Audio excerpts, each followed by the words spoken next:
I get one fella shout doing the shout for Shiran. Hey, I don't forget to. Only you press like 2K. Waiting be 2K. Only male. Eh? Boy, guys, good morning, good afternoon, good evening. Welcome to the live. It's the Emir Sirdam show. We come out here every Mondays through Thursdays, 9 p.m. Nigerian time, and we talk politics for the day, politics for the week, what's trending. Arararara. Na so Odibale, don't make me remember Lagos. Hey, thank you for that chance. That was what I was looking for, my brother. It's been a while. It's been ages. You don't go better for APC. Oh, you don't see when I cross APC like this. I don't understand where my pain they come from. Oh, I am missing Nigeria. I'm not even capping. I'm not capping. I'm not even talking about 30 December. It's not 30 December is pilgrimage. I'm talking about going back to Nigeria and living in Nigeria or stay in Nigeria like 5 months, then come back. In fact, we should be visiting abroad. APC no go better for now. Oh. I'm saying this again, no go better for now. Everybody that know me will tell you that Saddam, I've been one of the proponents of I will never leave Nigeria. All my sleep left way back. I was like, we did Nigeria. Until APC happened. This evil satanic coven. But before I start with APC, guys, good morning, good afternoon, good evening, one more time. Welcome to the live, welcome to the Emir Sirdam show. When we come out here, we speak truth to power, real truth to power, not like my brother. What is his name? I can just kind of truth, but real truth to power, and we are here out here every day, Monday through Thursdays, 9 p.m. Nigerian time. We just come here and speak. We get serious about our country. We get serious about our country because it's the only place we have, it's the only place we can call home. And that's why we do what we do. So if it's your first time joining us, you're welcome. And I just want to welcome all of you guys. Are amazing guys, my family, man, amazing guys. You guys are always the one that I call you guys the first responders because you guys are the ones that are always here on time, early as we start the show.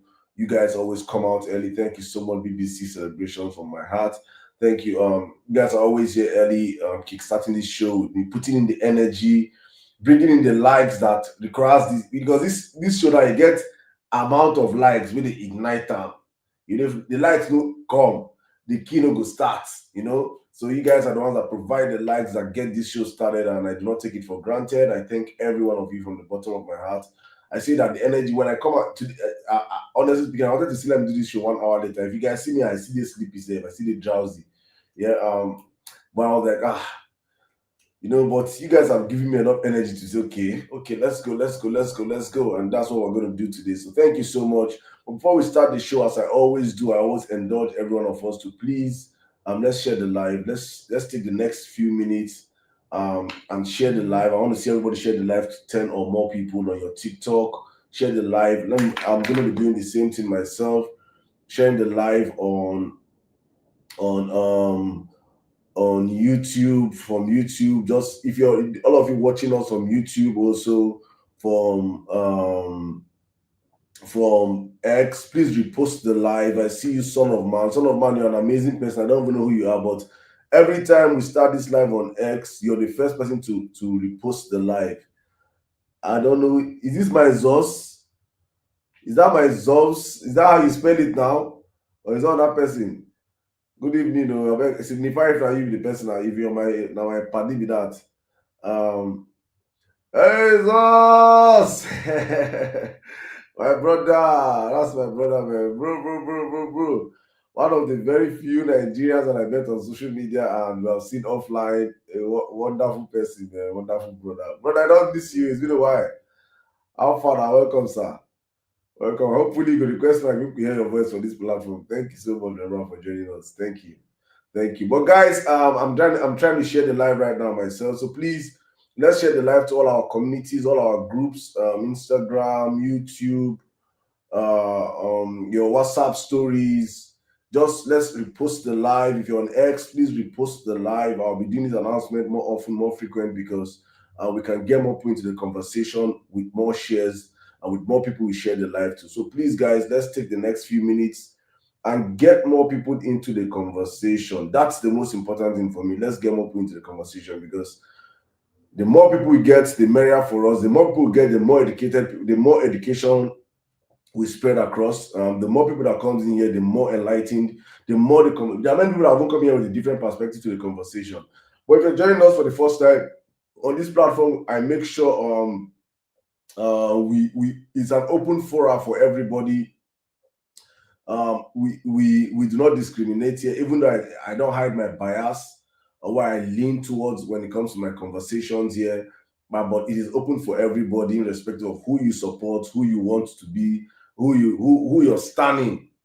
We bring everybody into the room. But like my brother Ensis yesterday, he said something that I think is very, very, very important. When I think somebody came to chastise and was like, "Why are we allowing other voices?" And it was very clear. Like, if you don't allow other voices, how will you know that there are some people that think the way they think or do the things they do?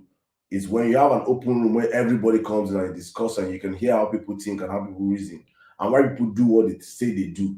You might have your own. Oh, baby, thank you for subscribing, guys. Meanwhile, you can subscribe to my page. Oh, there's a subscription. I don't know where the button is. One of my people just subscribed and I just saw it. So I just thank you so much, baby, for the subscription. Yeah, so you can just subscribe to this page fast. Let the ministry keep going to the permanent side. But thank you so much, all of you that have come out here. Let's get the show started. Please, AMX, I see you. Welcome from X. If you're listening to me on X, please let's repost the live. I don't know. Am I audible on X? Am I audible? I have to turn on my microphone. I just turn on my microphone right now. Please, am I audible on X? Ability on X and on YouTube, please. If you're on YouTube or you're on X, please confirm just on the comment section. Just write it if you can hear me. I just turned on my mic right now, so I don't know if I was being audible. If you guys can hear me from that platform, please somebody should just comment in the comment section. Yes, I'm audible, please. Please, I want to know that. Very, very important, so I don't start talking and okay, I'm audible. All right, thank you so much. Thank you. All right, guys, please let's repost the live, let's share the live. Very, very important. And meanwhile, you guys know on this platform have a target. For the past 2 days now, I've been hitting at least 200k likes on the platform, which is very, very, very, very encouraging. It shows the amount of contribution. It's a symbiotic relationship we're having here. So it's not like one person is talking or one set of people are talking and other people are just listening. TikTok, as I always say, is one of the best apps when it comes to social media interactions, because the live, actually, I'm not even talking about, probably I don't spend much time on the platform, but I just come for live and I'm out. So, but the way the live operates is that it has to be a symbiotic relationship whereby you that you're listening or you that you're on the live, the more you interact with the live, the more you can make this live go viral. And that is why we're here, to make sure and see that how far can we push this live? How viral can we go? Our agenda, why I actually joined this live, I have to probably keep reminding ourselves most times to understand that we're trying to build a new community. We are very, very strong on X. By the grace of God, we are doing very well on X. But this is where our future is right now. The future of Nigeria, the future of the world is gravitating towards TikTok. And if we don't come and buy our shares now on time, it might be too late. And that's exactly what we're trying to do on the platform. Buy our shares, build a community of well-meaning Nigerians, so that when you hear TikTok Nigeria, they can always have a reference point that there's actually a platform called the Emir Sirdam Show, where Nigerians gather in their numbers and speak truth to power and deliberate and discuss about our country. That is what this platform is, what we're trying to build here, because many of these other platforms you see, when you see Nigerian TikTok, it's always cruise. What goes viral on Nigerian TikTok is nonsense. If I'm being serious now, it is nonsense that go viral on Nigerian TikTok. You see Nigerians gathered in over 100 and something thousand Nigerians gathered to watch Gay School of what do they call of wisdom. 100 and something thousand Nigerians gather to watch. We are the kings of misplaced priorities. We Nigerians are the kings of misplaced priorities. So for us that we are aware, it doesn't mean that will stop us from not pushing on and trying to build that community. We might not get to that number now, but it's a possibility that if we keep building these bricks and this building brick by brick, one day we can be the ones that will change the consciousness of our nation to be a very politically aware nation. Countries that you see I say it all the time, countries that catch cruise, that you see that there isn't TikTok for cruise, are countries that have already passed our level, are countries that have gone beyond where we are. So therefore, the young ones there can use all the social media apps to catch cruise. For me, social media, guys, if you see before you see me do anything on social media, if I even join any, I'm not even saying everybody, I'm not saying everybody should be like me. I'm just saying for myself how I see social media, that it's a tool for messaging. So my messaging is just, so if you go through my pages, all my pages, it is either I'm preaching my politics, or probably 1 or 2 times I talk about sports. I just try and limit it so that I'm not distracted from what I'm going to use this platform to do. I'm not here to grow followership, to come and be, no. I'm here to grow, to just see how we can expand and educate every single Nigerian I can come across. I can come across. So whenever you hear the Emir Sirdam show, you always remember, oh, that guy that always talk about Nigerian politics, undiluted, raw and unfiltered, straight to your screens. And that's what we're bringing on the platform. So guys, thank you so much for joining us. But let's jump into the conversation. Yeah, we're going to continue from where we stopped yesterday, because I said Nigerians, one of the things that we have as a problem is our ability to jump conversations. We move on real quick. We move on real quick. It's like, and we talk about yesterday now, make we move on. No. We'll not move on from this conversation. It is important to keep highlighting the reality that is on ground. And today, something interesting happened. Something interesting happened in Nepal. I'm sure you guys saw that news. I'm sure, I don't know if you guys saw the news that I saw today in Nepal, where the youths took over their country. I don't know how it happened. I don't know what engineered it. I don't know what created it. But all I know is that I saw angry youth saying enough is enough. We are taking back our country. I don't know that the president, when they say then the flock came for inside water, I've been at the minister, I've been at something. If I say that minister I see. You see their Gen Z, Abi? Our Gen Z, they TikTok, they shake Bobby, they twerk. Our Gen Z are twerking and doing school of wisdom. They get school of wisdom. That's what Gen Z they do. Meanwhile, our country is going to hell per second billing.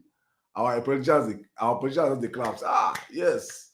Highly distracted generation. So our job is to make sure that we redirect Nigerians and bring Nigerians to understand the focal point that for Nigeria to work, nobody's going to come and fix it for us. We Nigerians, we fix it ourselves. Now, let me paint a picture now with Nepal. Imagine what happened in Nepal today. Evidently, some greedy politicians or some strategic politicians in Nepal will jump or will steal the occasion and find their way to power. That is exactly what the end of every revolution or every uprising like that the strategic leaders in the country, or probably the ones that have positioned themselves well, will benefit from this. They will not be the ones that will ascend power in the country.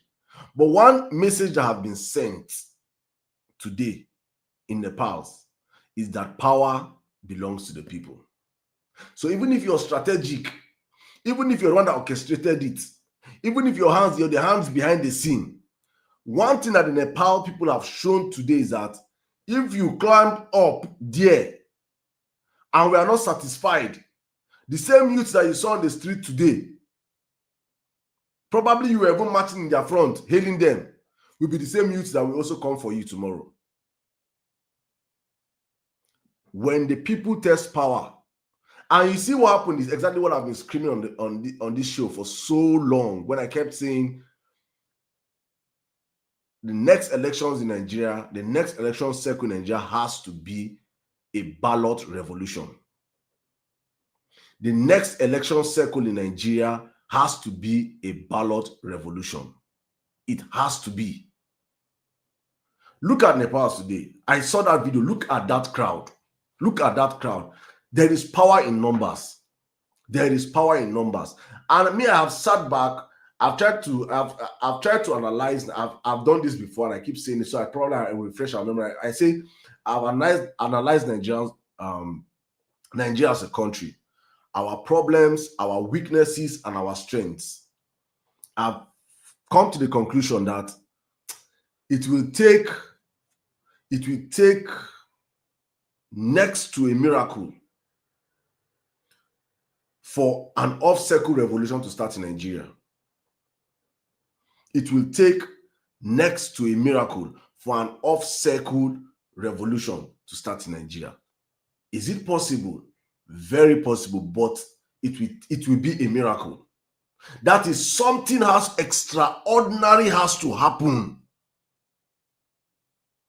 for Nigerians to capitalize on it. I don't think hardship will do it, because there is no amount of hardship, even though we have more coming, that Nigerians have passed through, or Nigerians are passing through, or that Nigerians will pass through, that Tinubu have not given us. If Nigeria was a part in a vehicle, we are the adjusting belt. Now we be adjuster. We know how to adjust. I don't know whether it's out of fear. I've had conversations with my friends. When I ask some of my Kenyan friends, and they're like, maybe democracy was just handed over to you people. Many of these countries, for their democracy, their ancestors fought. There was blood. So when something is given to you on a platter, you do not appreciate it. You do not appreciate the struggle that other people had to fight for to get what you got freely. And maybe that gene has been passed down to Nigerians. So we do not understand that for us to change the system, the people have to stand up and say enough is enough. And that is what our political class have been banking on, and they have been cashing out on with successfully. So for me, I'm not anticipating a Nepal's kind of uprising happening off cycle, because I truly do not think or believe, maybe somebody can change my mind though, but I truly do not believe that an off cycle agitation can happen in Nigeria, off cycle. And that's why for me, my whole focus is on educating Nigerians towards the next election cycle, whereby I know for a certain that whether we like it or not, whether we agree or not, whether you disagree with me or you don't agree with me, whether we don't see eye to eye, one certainty that we can all agree as Nigerians is that every electoral season, millions of Nigerians will be out on the streets. That is a given. Every federal electoral season, millions of Nigerians will be out on the streets. It is a given. Whether you're a Christian or a Muslim, you're a Hausa, you're a Yoruba, you're an Igbo, you're a Tiv, you're an Igala, you're a Jukun, you're a Tarok, you're a Birom, you're whatever language, ethnicity you speak, you'll be out on the streets on election day. And so for me is, how can we harmonize, how can we weaponize the next federal electoral cycle to be a ballot revolution? That is exactly where my mindset is right now. And that's exactly what I'm preaching. That's exactly the message I want us as a people to start pushing out. The only time we can harvest Nigerians across all boards is on the election day. And that is we coming out in our numbers to vote, to stand for our vote, to protect our vote, and follow our vote in our numbers. If all those millions of people come out, if all of they not, you see the English self. It's not if. When all those millions of voters come out, when they come out, how can we make sure they remain outside? How can we make sure that we don't just vote and go back home? How can we make sure that we vote and stay back and protect our vote and march and stay on the street until our vote is called? That is the mentality I want us to start imbibing. That is the messaging we have to start pushing. Because for Bola Ahmed Tinubu and his gang, he has no pathway to victory in the next elections. All he is banking on is rigging. All APC are banking, and not just normal rigging. It's going to be a visual. The kind of rigging that APC are planning is what we have never experienced in our history. As we are speaking right now, let me read for you people so you guys understand what I'm saying. Probably it's so that Nigerians can understand what I'm saying, because I got this message and I was like, PVC updates. According to Bola Ahmed Tinubu's INEC, as of August 18th, 2025, Osun State, over 518,000 people have registered for PVC. Lagos, over 440,000 people have registered for PVC. Look at the state, so just be hearing the state. Ogun State, over 348,000 people have registered for PVC. Borno, 1, 2, 3, 4. Osun, Lagos, Ogun, Borno, first 4. First. Then Kebbi, 193. Kaduna, 187. FCT that was 180 in the first week, you see at 180 today. These guys don't even know how to manipulate figures. We are dealing with outright criminals. I say it all the time. We are dealing with crooks that don't even care. They don't even know. They just want to steal. So APC are already showing us their hands already. The next elections is a rigged elections if Nigerians don't stand their ground. They will write in numbers, they will write in votes, they will concoct figures from hell. They already started doing it right now, and Nigerians are quiet. We are already falling into the programming. We are already systematically falling into the programming. We they watch the thing they go. I just see the list. I laugh my belly. My belly won't tear.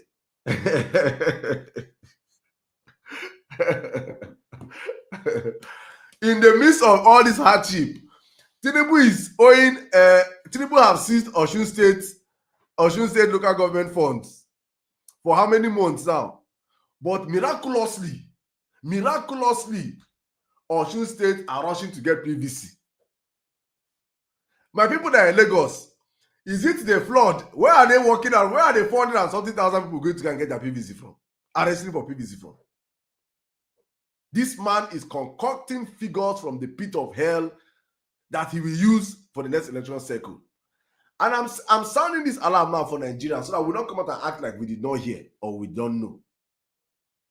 Thank you so much. It is important every one of us use your voices, amplify this message.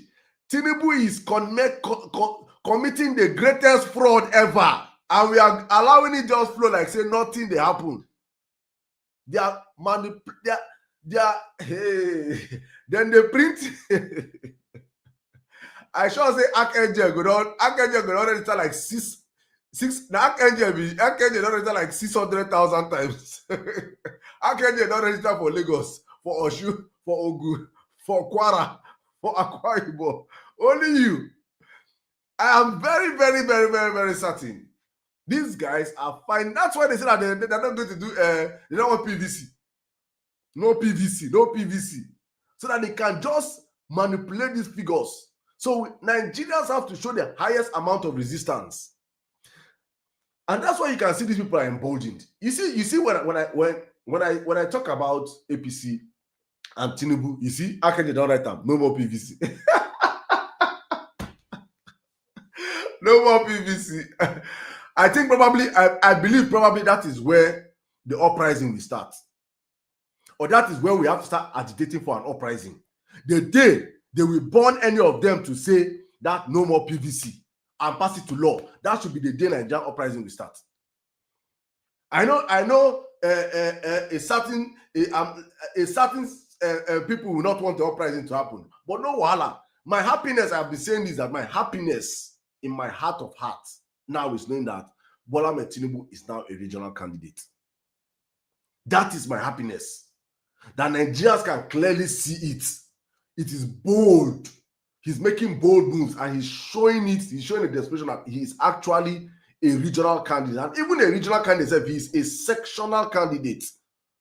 Because the real hardworking Yorubas reject him in numbers. It is the crooks, the fraudulent ones, the bigots in their midst that are the ones that are backing him up in numbers. Across the country, he has been rejected woefully. That is my happiness. And that's why I've been shouting out, like I'm saying, please, my Yoruba brothers and sisters, you people that do not align with these criminals, please let your voices be louder than them. Let your voices be louder than them, because the more you guys just stay quiet and say, oh, I'm not going to talk, oh, let me just keep quiet, oh, let me just nothing, concern me. The more these guys are dragging the name of that region, a well-cultured people, to the mud. It is painful to witness.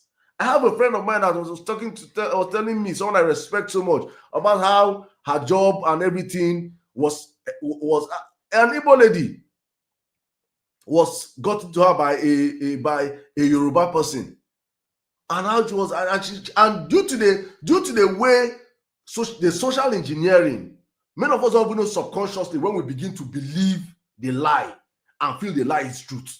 Why? And it is because the vast majority are silent.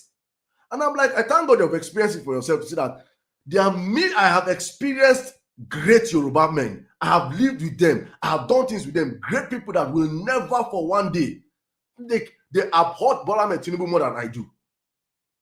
They abhor Bola Ahmed Tinubu than me.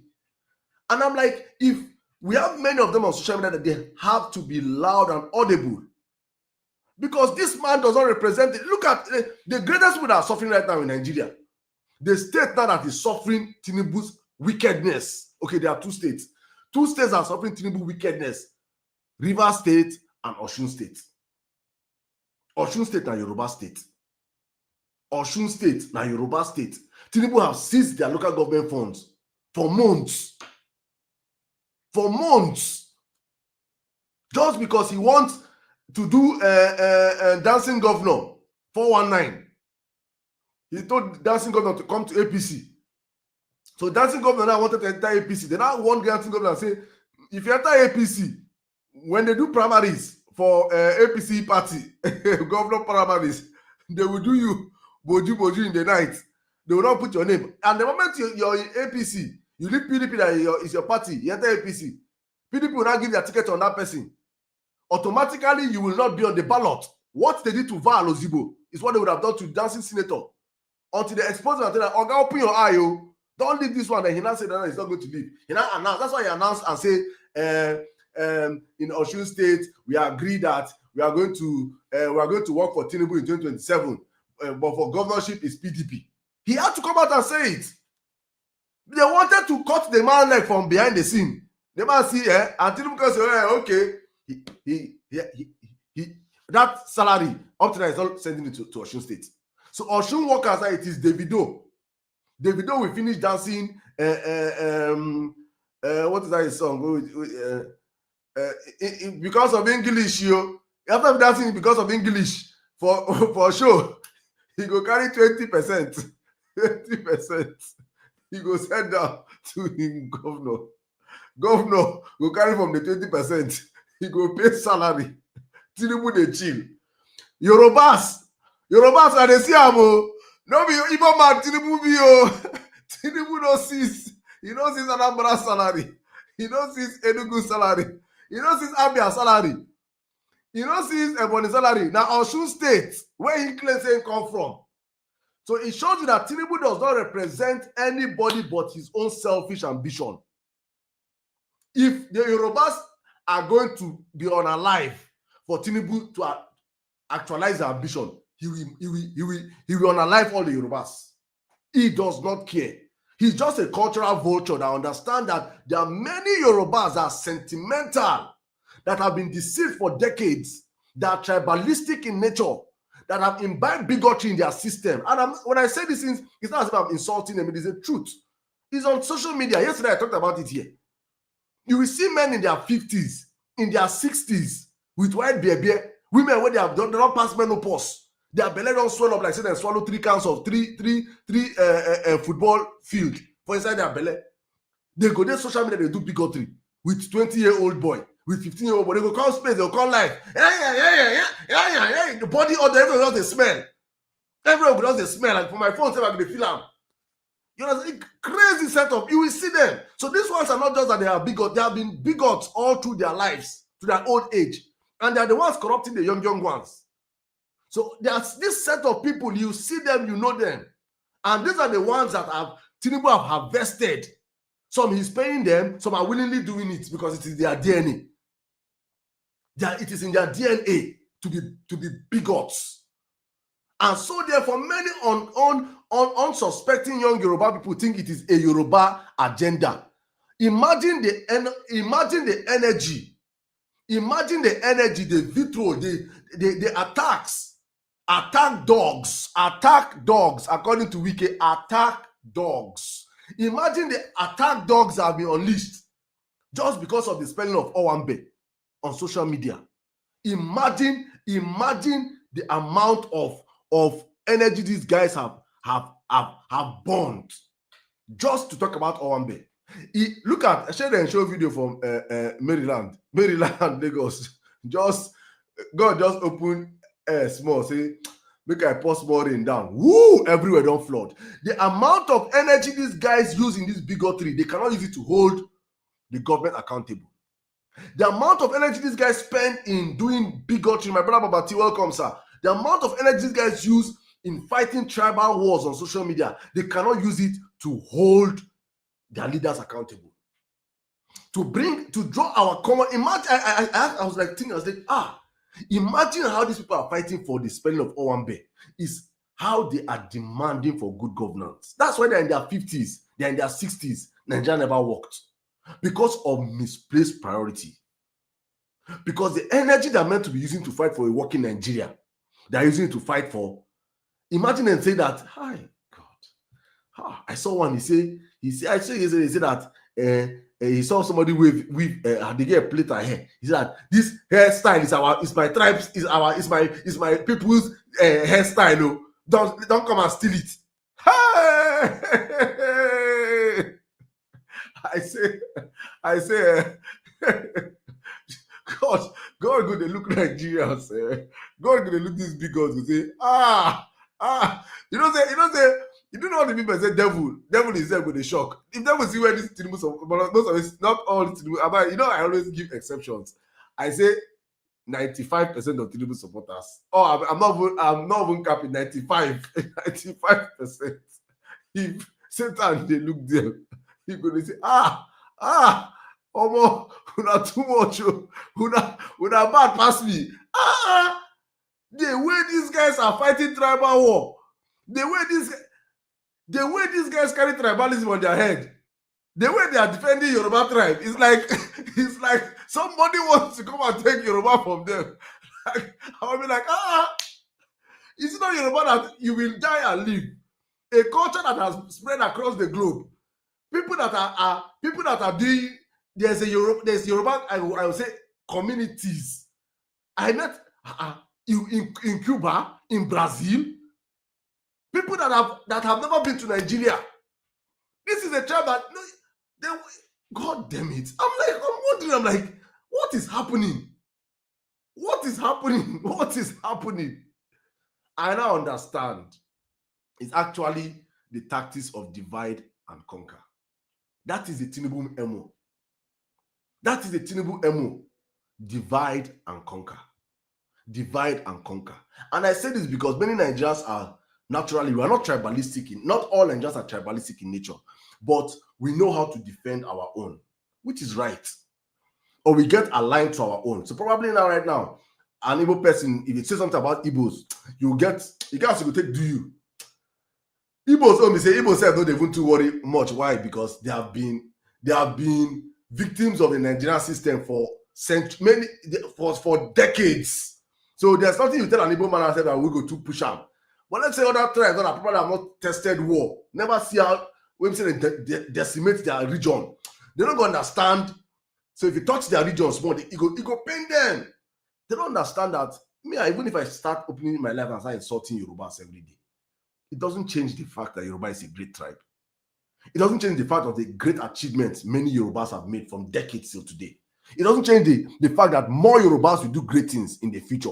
It doesn't change anything. The truth of the matter is that is Nigeria working today for the Yoruba man?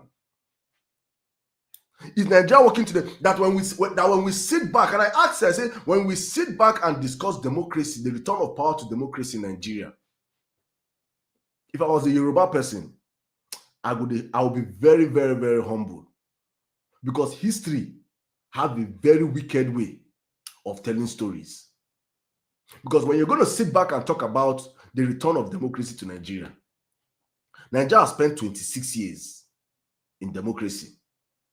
The Yoruba tribe have produced, as it stands 26 years now, 10 years of presidency. 10 years of presidency.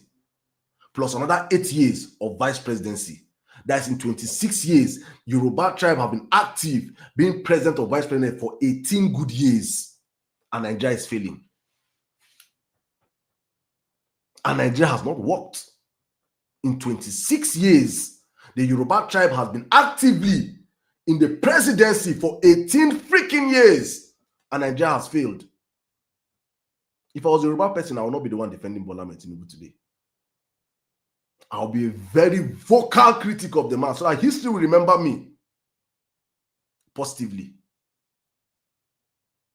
Because when we start asking, in 26 years of democracy in our country, your region have produced presidency for 18 years. You've been in power, and you people could not fix this country. Instead, you are at the forefront of pushing tribalism and bigotry today. When Nigerians question the presidency, you rise up with your anger. I want to attack. I want to fight. I want to demolish, as if we are fighting the tribe. Nigerians are not demanding for good governance. Nigerians are not demanding for good governance. It is not a crime for Nigerians to ask for good governance. And I'm saying this because majority of the people that come out and I see them pushing this hate and vitriol are all Tinubu supporters from the Southwest, which is the truth. I am not going to hide it. Majority of them, go and look at them, all the faceless handles. Tinubu does not represent this region. He doesn't represent this region. He has shown you every. The only thing is that he give people from our region a position. How has those positions translated to results offline? Do we have super highways scattered around the Southwest today? Is the Southwest, do they have electricity today? Do the Southwest have cheaper? Is the Southwest more secured? Yeah, we can say maybe some part of the Southwest probably might be literally. It's not even safe. We see kidnappings, unalivings, headman problems still in the Southwest today. Is the economy in the Southwest better than any other region in the country? No. So why then can't we all come together and say, let's demand for good governance? And we can just ask and say, Tinubu, you stole power, give Nigerians good governance. Why can't you demand for good governance without looking at the person demanding for good governance and saying it's a tribal something? What have you gained? What have we gained as a people with APC in power for the past 10 years? What have been the gain of Nigerians? What have been the gain of the Southwest? What have been the gain of the Southeast? What have been the gain of the South-South? What have been the gain of the North-Central? Buhari was in power for 8 years. Before Buhari became president, Katsina was one of the safest states in the country. As Buhari was living as president, Katsina, he could not retire to Katsina. He had to run to Kaduna because Katsina is no longer inhabitable for him. That shows you that where the president comes from, for once, will never, ever, does not justify that the present coming from your region or from your family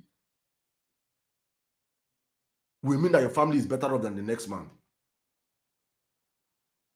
This politics of tribalism and bigotry that Bola Ahmed Tinubu have instituted in our circle, and as is championed by many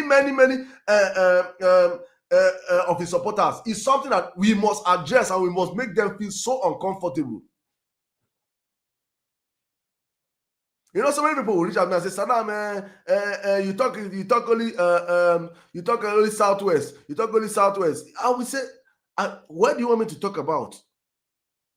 Someone says, Sirdam, you don't call out Harry. You don't call out Harry. I said, why should I call out Harry? I watched Harry become the monster that he is today. I watched it. We all watched him. We all watched it happen on social media. When we demand for good governance from Bola Ahmed Tinubu, some people just all of a sudden feel like when you ask Tinubu, what are you doing? Tinubu is a failure. You're attacking Yoruba. How does Tinubu? That is, in fact, that just shows the tribalistic agenda behind his candidature. That if you attack an individual, you're not telling them I'm attacking the tribe. If you attack an individual, you say I'm attacking a tribe. How? So many things have been demystified under Bola Ahmed Tinubu, and it's unfortunate, but that's where we have gotten to as a country. And I'm saying this because we don't understand history. NC said it yesterday. He said it yesterday, and that what many people don't understand is that history is very, very, very brutal. History is a very, very brutal teacher. Bola Ahmed Tinubu cannot be in power forever. His days are limited. It's either he's gone in 2027, which is the right thing for all Nigerians, because for us to go beyond politics of tribalism, politics of bigotry, politics of mundane conversations, Tinubu must go. APC has to die. That is a given. For Nigerians to ever be in a room where we can have a conversation and saying, hey, the quality of this road these people are building, I don't think it is good. Right now, electricity in my area is just only 23 hours. It's not up to 24 hours. The quality of the water, I don't know if the water is so chlorinated, and the water condition. For us to start having this kind of conversations, APC has to die. We can never be in a room where we'll be talking about meaningful growth, talking about GDP growth, talking about HDIs. We cannot have such conversation with APC in power. That is the truth. That is the unfortunate truth where we have found ourselves. With this kind of people, the conversation will be centered on division, hatred, anger, jealousy. That is how shallow they are. And it is not as if it is an intentional act. For those that don't understand, just go and study Bola Ahmed Tinubu. This is exactly how he has held on to power in Lagos for the past 26 years. For the past 26 years, that's exactly his MO. Any person that comes out to contest against Tinubu's candidate automatically becomes an Omoibo. So when you see what they are doing to GRB today, and maybe they will tell say, God damn it. I've never in my life seen where you call a fellow individual from your tribe half-blood and not full blood, probably because the mother is from another region. What I have seen under Bola Ahmed Tinubu, honestly, I'm saying this to my Southwestern brothers and sisters. Honestly speaking, there should be an introspection. What Bola Ahmed Tinubu, the image Bola Ahmed Tinubu is painting of this great Yoruba tribe, it's not what the Yoruba tribe represents. And you people have to be loud in condemning this criminal. You people have to be loud in condemning this criminal because it is insane. You call your fellow Yoruba person because the mama from another region, tainted blood. Inside, I saw a list of where they said there are 7 classes of Yoruba: first class, second class, third class, fourth class, fifth class, sixth class, seventh class.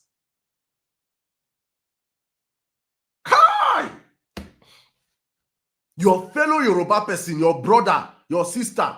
You see, Archangel, JRB, if he cannot speak Yoruba, does that stop him from being a Yoruba person?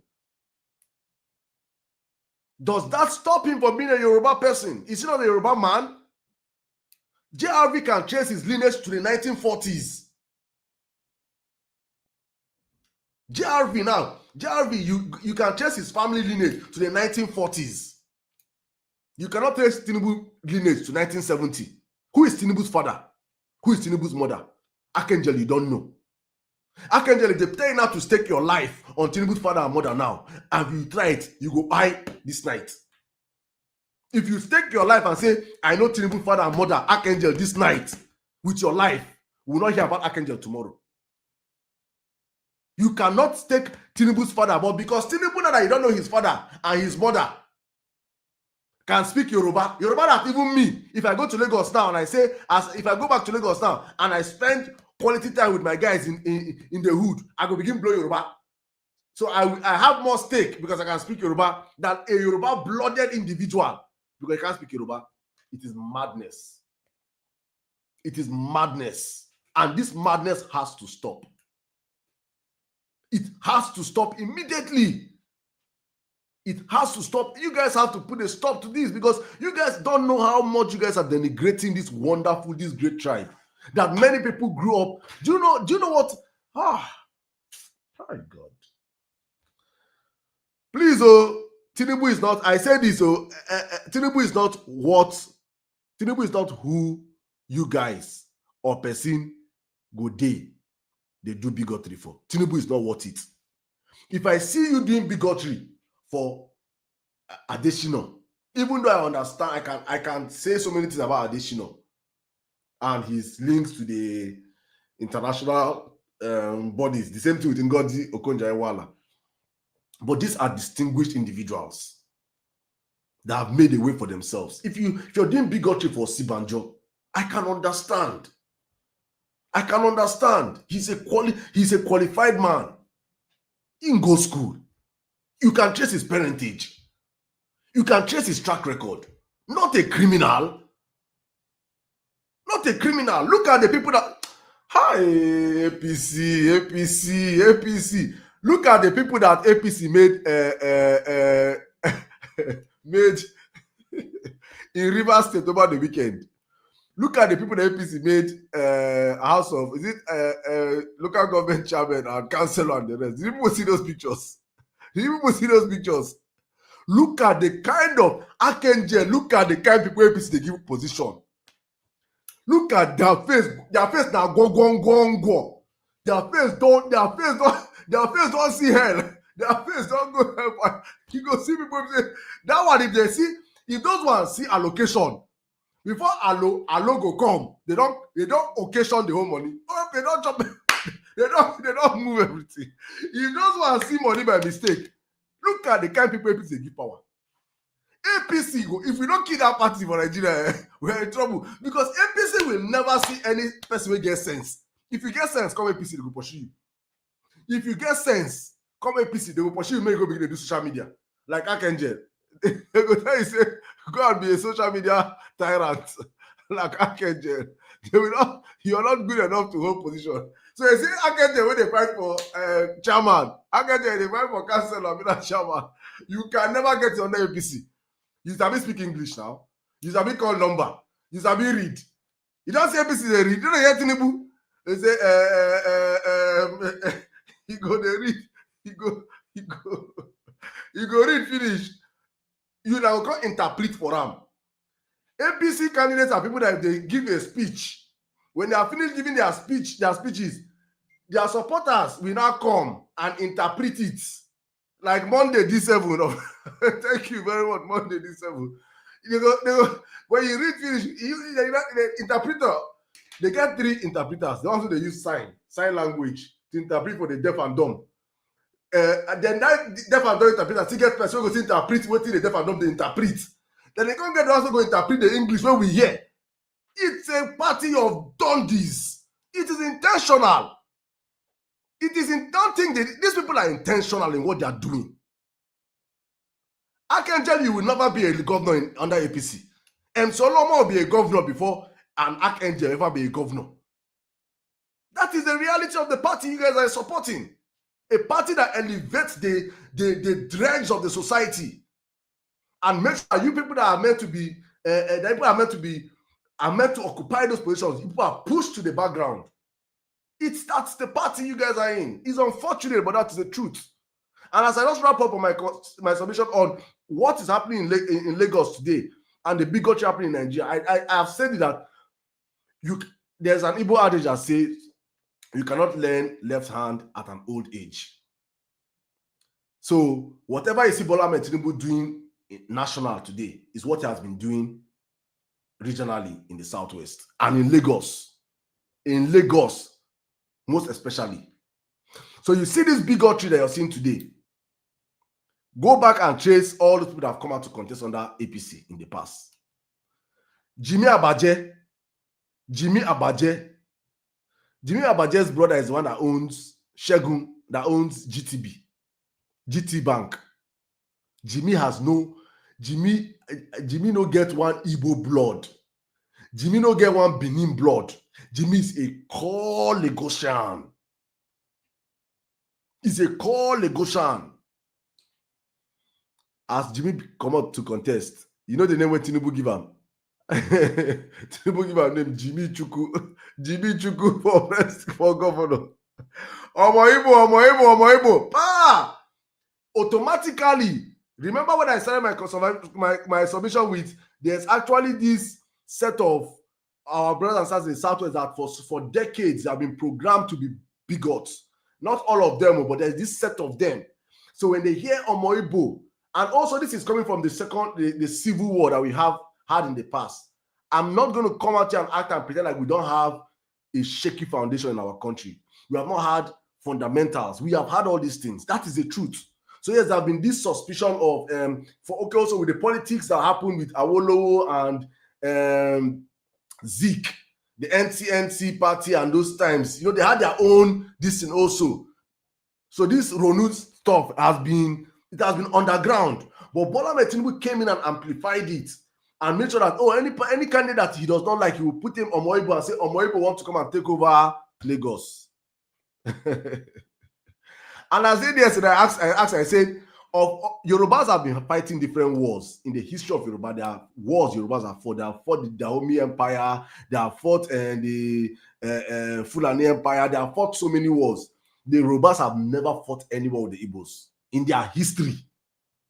You can never fight here. You can't say Yorubas fought war with Igbo. There have never been any incidents. Yes, they have misgivings, but they can never come out and say there's a time Yorubas and Igbos fought any war. We have been doing business. They have been intermarrying since the 15th, 14th century. It's in your history. I wanted to say this yesterday also, but I forgot. Victoria Ikoyi, if you're in Lagos, I know Ikoyi, before Nigeria got independence, many of you are not aware, but let me put it to you guys. Before Nigeria got independence, the richest black man in Africa, I think West Africa, in Nigeria and West Africa, was Sir Louis Odumegu Ojuku's father. Nigerian Stock Exchange, NSE today that you guys know, was Ojuku's father that formed Nigeria Stock Exchange. As I'm saying right now, please don't be fact-checking me. Don't be fact-checking me. Ikoyi that you guys know. Now him get almost all those places for Ikoyi. Just be as I'm saying that, don't be fact-checking me. The Rolls Royce where Queen Elizabeth enter, then drive am for Lagos when she come Nigeria. Now Ojuku Papa get am. Just be fact-checking. Just gotta be fact-checking it. Just be fact-checking me as I'm saying this thing. History, one of the greatest things they did in Nigeria was to take away history. So many of us don't even know these things. When you see one fool, one imbecile in the comment section of them that I'm a liar, I say fact-check me. You don't say the AI generation. Just go and fact-check me. Please, is anybody fact-checking me? Please confirm it in the comment section. Please, what I'm saying, if I'm lying, somebody else put it in the comment section that I've checked. Google says it's a lie. Please put it in the comment section. These people have been doing business for decades. For decades. Before Tinubu entered Lagos, Igbos on the Lagos, they do business. They follow develop Lagos. Before this crook entered Lagos in the 80s, Come they claim saying develop Lagos. Which freaking Lagos? The way you know build one bridge as governor in 8 years. One bridge, Tinubu no build. One bridge. One. You can't point to one bridge Tinubu built in 8 years as governor of Lagos. But he developed Lagos. Propaganda, a man that built his career on propaganda, he now carried out propaganda and came mainstream. I am no longer borrowing money again, he said last week. This week he has gone and borrow again. Everything about Bola Ahmed Tinubu is a lie. I say this all the time. I want to remind Nigerians to understand, Bola Ahmed Tinubu, everything about Bola Ahmed Tinubu is a lie, starting from his name. When a man is a liar from his name, when a man's name is a lie, his ancestry is a lie, his lineage is a lie, his certifications is a lie, everything that is called Bola Ahmed Tinubu is a lie, then you know that there is not, you cannot build on lies. Every other thing that comes after lie is a lie to cover up a lie, to cover up a lie, to cover up a lie. It is all fallacy. It's what we found ourselves as a people, and that's who we're dealing with. And it is, I say, Tinubu is an existential threat to the image of our country. It's an existential threat to see Nigeria continue as one. Tinubu is an existential threat. Yeah, I said this in 1996. I don't believe in one Nigeria. A man that I can, as I'm speaking now, the first, NC said yesterday, the first passport we saw of Bola Ahmed Tinubu is from Guinea. Nigerians have never seen Bola Ahmed Tinubu's passport before. The first passport we saw that is Bola Ahmed Tinubu's own is from Guinea. So, what is it for a Yoruba is like the sweetest language to speak in Nigeria. Yoruba is very easy to learn. A man from Guinea came into Nigeria and found his way because of his rugged way into the Tinubu family, and learned the language, assimilated into the tribe and the culture, and started floating like he's a Yoruba man. All of a sudden, he has ascended to power. His wife is not a Yoruba woman. His son's wife is not a Yoruba woman. But you want his son's wife. His son now, Sheyi marry Igbo girl. Sheyi children are Igbo. JRV mama na Igbo. JRV wife na Igbo. The same thing, but you want to support JRV and call him tainted blood. Sheyi Tinubu will marry Igbo because he don't be tainted blood. His children are not tainted blood. You see how these things are crazy. These two tribes have been intermarrying for decades. Before Tinubu came in, Tinubu wants to spoil what he did not create. And that is what Tinubu is. A colossal failure. A man that all he does is to create problem where there is none. And I believe I'm today. Let me open up the floor for that people to come to the conversation. Welcome, guys. I'm just going to end with this by saying, please, APC has to go for Nigeria to leave. If APC does not go, we might wake up one morning and there's no Nigeria anymore. They would have led us to what happened in Rwanda in 1994. The Hutsi and Tutsi war. Please, guys, go and read about it and see how people woke up one morning and started slaughtering themselves just because of agenda. And if it will entail APC going that route, they will do it because they have shown it that they are a party of terrorism.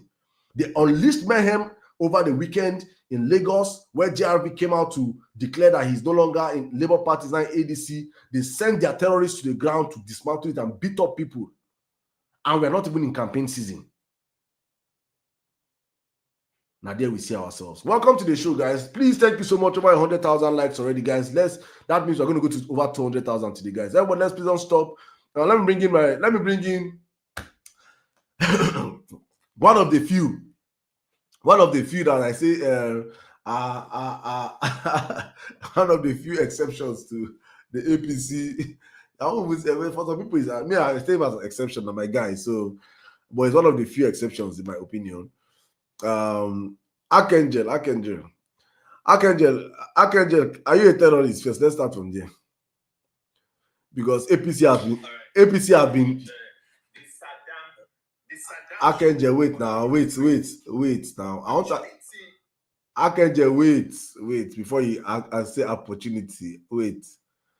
It has been declared by Canada that APC is a terrorist organization. So if you want Japan now, you now like to carry APC for head. If you want Japan now, because I know say very soon now you go on Japan. If you want Japan, Canada not the again for you.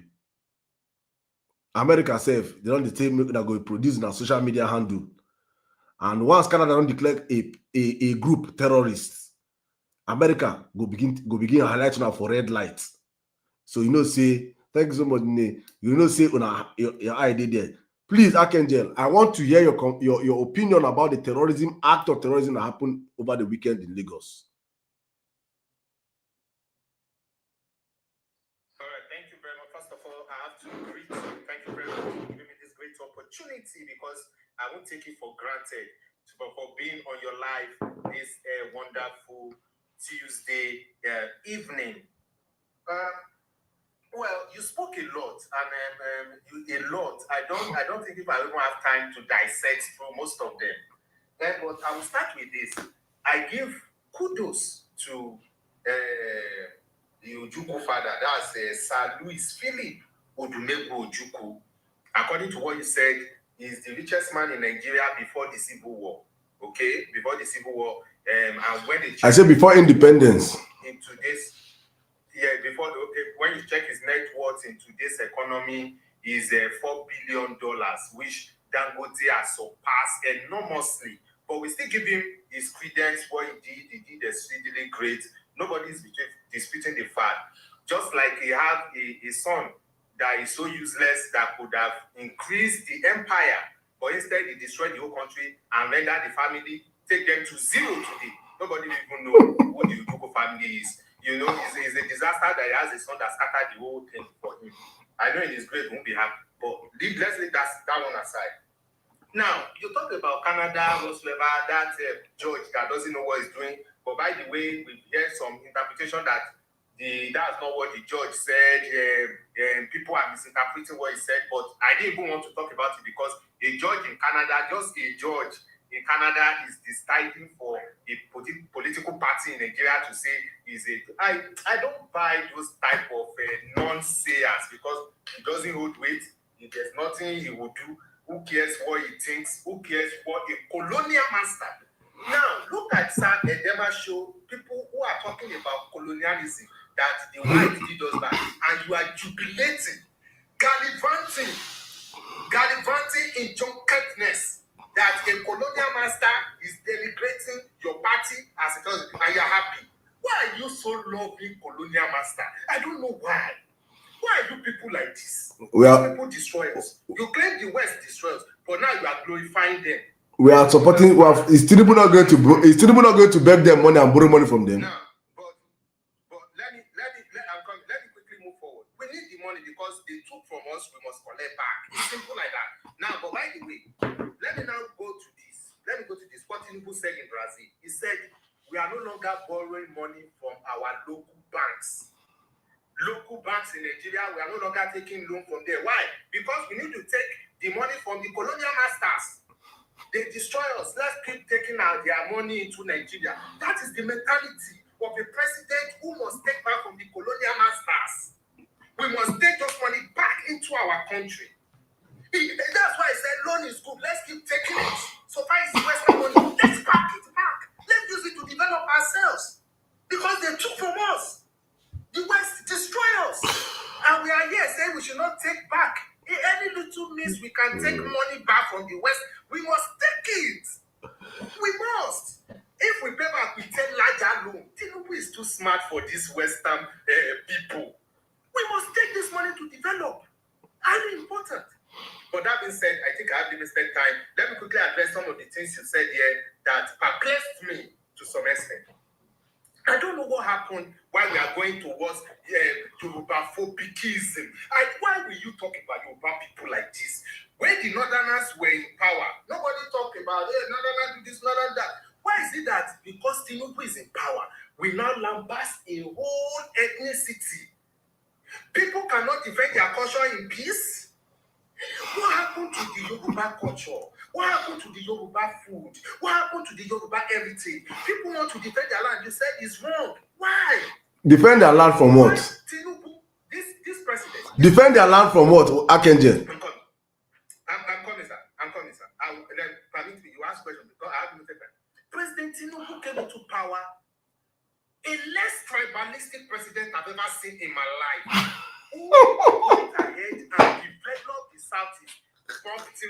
billion for railway projects in Southeast Eastern Railway Network. $3 billion he approved. This same president approved 150 billion naira for Eastern development companies. So if this man is there are a lot of projects going on in Southeast, which Southeast people have been shouting they are marginalized.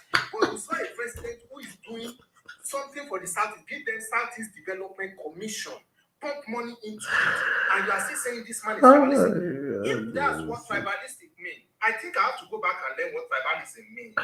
But let me end with this because of my time. President Bola Tinubu has done what president cannot do in the history of Nigeria for Nigerians. And I will employ everybody. Get your PVC. That's why you see people are getting PVC enormously. No, I mean, register for election. We don't need PVC because a lot of Nigerians were disenfranchised in the last election who could not vote because of PVC issue. We had greater number of registration than PVC registration. See, let Nigerians vote. It's even an advantage for the obedient. You can vote now without PVC. You can vote enormously without PVC.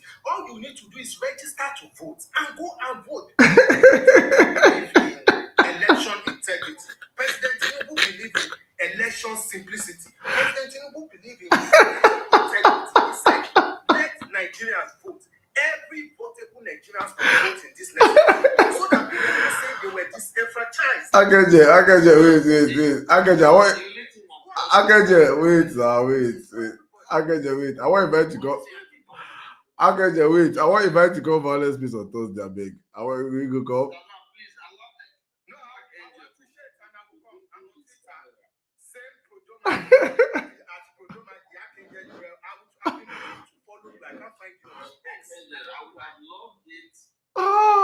If I was the face of the person speaking this thing you are just saying now.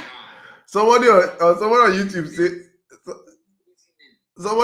say, does this Archangel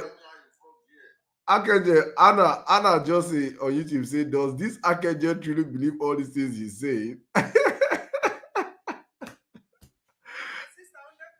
Oh my God. Archangel, let me do YouTube. Archangel, look at this. This is definition of define terrorism on Google. Terrorism is a calculated use of violence or the threat of violence to create a climate of fear and achieve political or ideological goals.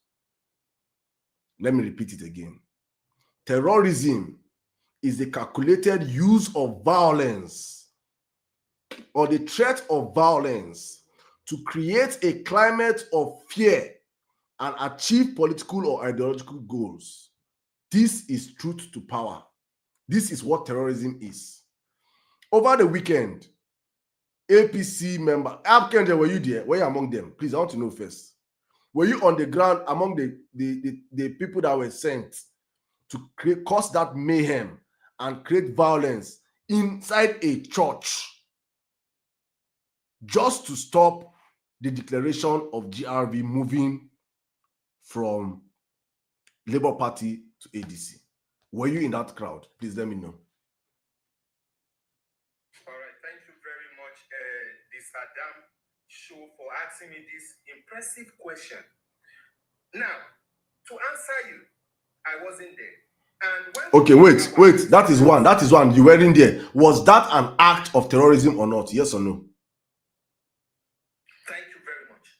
I think I can call it an act of terrorism when obedients who are transporting themselves to SDP spread themselves to label APC, innocent APC Lagosians, that they came to attack them. You break yourself head just to get sympathy from the people that APC are after your life. Hey! Your own self gain and sympathy. GRB is irrelevant because you want to be relevant, just like Barabbas that confronted Mobad brother that was attacking him on stage. All these games, we know it. So to break yourself head, I was even scared. Why will Labour Party break Labour Party head? All for sympathy for the GRB. I know there are people give that guy over 1 million, but that one Allah is there to be broken. So that they break my head. We know this game. It's not selling again. Now, I'm only just this same recently on stage. This thing is not gelling. Why are you doing this so that you can promote DRV? DRV is a gunner. A man that claims to be Yoruba of heritage that can't speak his language. Even an Igbo girl can speak Yoruba fluently. Igbo people speak Yoruba fluently. Not to talk of a Yoruba son that speak trash. Archangel, I want to put you on record, and I want this to be on record. I want to put this on record. Is Jarve a Yoruba son? Yes or no? I don't know. Maybe he's a bastard. Maybe the wife just forced it on the baba. Anything happen? Have they done DNA? Have they done DNA on the boy? Oh, okay. Maybe he's a bastard. Abi, what is? There is probability. Okay, there's probability. So, how do you rate a Yoruba person? A Yoruba person is someone that can speak Yoruba, right? A very good question you asked of me. A Yoruba person is somebody who can trace his lineage to Yoruba and can speak the language, protect the culture at every turn of his endeavor. Please. The language, he communicates in the language just like someone. Okay, so wait now, pause. Archangel, pause. So any Yoruba son that cannot speak Yoruba is not a Yoruba person. I want us to. No, that's not my point. I want us to. You said no. You said no. Wait. Let me follow your description. You said that can speak the language, that can trace this lineage, and that can protect the culture. These are. I heard you vividly. That's what you said. Speak the language, trace his lineage, and can protect the culture. Is there another thing you want to add to this? Nothing. That is a lot for. Yeah. Okay, that is good enough, right? To decide this person is a Yoruba person. So if unfortunately a Yoruba person, someone that claims to be Yoruba cannot speak the language, he's not Yoruba enough, right? No, not that he's not Yoruba enough, but he can't rule us. He can't rule you people. Okay, he cannot rule. Okay, it's by speaking a language that attracts good governance, right? No, that's not the only language. No, it's so. Because there are some indigenous that can't speak that English. Then you need to communicate in that dialect. Exactly. Exactly. So that means a dialect. Speaking a dialect translates to good governance, right? I just want to draw that line. I didn't say it translates to good governance. Okay. So okay. Wait now. Wait. No. Wait, Archangel. So the deaf and dumb Yorubas, the ones that cannot hear and listen, that cannot hear, how do they get to interact with the governor that can speak the language? Okay, that's very good. Now we are talking about the less privileged people. I respect them a lot. Because they didn't choose that part. Forget all these semantics, my brother. Just go straight to my answer. Permit me now, because some of them they may be interpreting to them now, so that they will know I respect them. I give them credence. They didn't do that. It didn't happen to them by their own choice. It's by nature. God will continue to protect them. In case they're interpreting to them, they know I love them. Now, but here is the thing. If we have someone who is deaf, we understand is a case, is a condition. And the person exhibit good governance, he do sign language and is being spoken to people in Yoruba. We understand he can't speak. But you that can speak, you cannot learn your language to speak Yoruba. That is automatic. Wait now. So that is an automatic disqualification. You cannot ever be governor because you can't speak Yoruba in Yoruba land. Automatic, even though you have tendency of being a good governor. Okay. That's that. I just wanted to pick your brains on that, so I can understand how you and people like you that think that way, how you guys see it. So it's the cutoff mark. The cutoff mark for contesting for elections. You can be a thief, you can be an armed robber, you can be an illiterate, you can be a junkie. Wait, Archangel, wait. No, wait. I'm coming. Let me land first where you hear what I'm. Just hear me out. You can be a drug dealer, you can be a money launderer, you can be a criminal, You can be a Yahoo Yahoo. You can be a ritualist. You can be everything. But as long as you can communicate well, you can speak Yoruba well. In fact, you can speak the in Toto one. And you are closer to power. You Archangel will align with such a character than a person that is not a criminal, is not a thief, he's a hardworking person that have walked through life to get to his place. But his deficiency is probably like he cannot communicate or he cannot speak Yoruba fluently. You will side with such a character than that person, right? But this your narration can never happen in the political atmosphere. What do you mean by that's exactly what's happening? That's exactly what's happening in Nigeria right now. No, I'm coming, sir. A ritualist will be in jail. You say known ritualist. No, nothing. No, Archangel, we're in Nigeria now. We're in Nigeria. They are Archangel. Do you know about this man, Kashim? Wait, do you know about the man they call Kashim Burajo? I don't know they call him. That wanted to be governor of Ogun State. That is late now. But was he the governor? No, we don't deal with ritualists or I'm not saying you deal with. I'm giving you instances. These are individuals. This instance, Archangel, on the ballot paper, on the ballot box, Hush Puppy or GRV, who will you vote? It cannot work. Hush Puppy can't be on the ballot. Why, if Tinubu can be on the ballot, why will Hush Puppy not be on the ballot? Why would Tinubu be on the ballot? If Dapo Abiodun can be on the ballot, why would Hush Puppy not be on the ballot? Dapo Abiodun is an innocent man, good man, who did he's a good man. So you don't know that Dapo Abiodun have his mugshot in America? You don't know? As a mugshot. You don't know? Okay, good. Let me have this info, but I don't have this info. Google it and see. I will not you not use my mouth and count it. Google it yourself and see. No, Google it and see. You don't know that Ambode said that Sanwo-Olu was caught in America spending fake dollars. You don't know? No, see, what Ambode said is stupidity because his politics they lie to just. So it's politics now. What he said was political statement, not true. No president. They just throw statement around. So if they listen to what this Archangel, I ask you, just answer my question. Hush Puppy on the ballot paper and Jerry on the ballot paper. Who are you voting? Puppy cannot be on the ballot paper. Hush Puppy is better off than Bola Tinubu, and Bola Tinubu was on the ballot paper. So just answer this question for me, please. Give me your candidate, Hush Puppy or GRV. Hush Puppy cannot be on the ballot box. GRV will not be on the Archangel, I am giving you my own election. I'm the INEC now. I'm the INEC. I'm giving you Hush Puppy or GRV. Who will you vote? I will vote third party. It's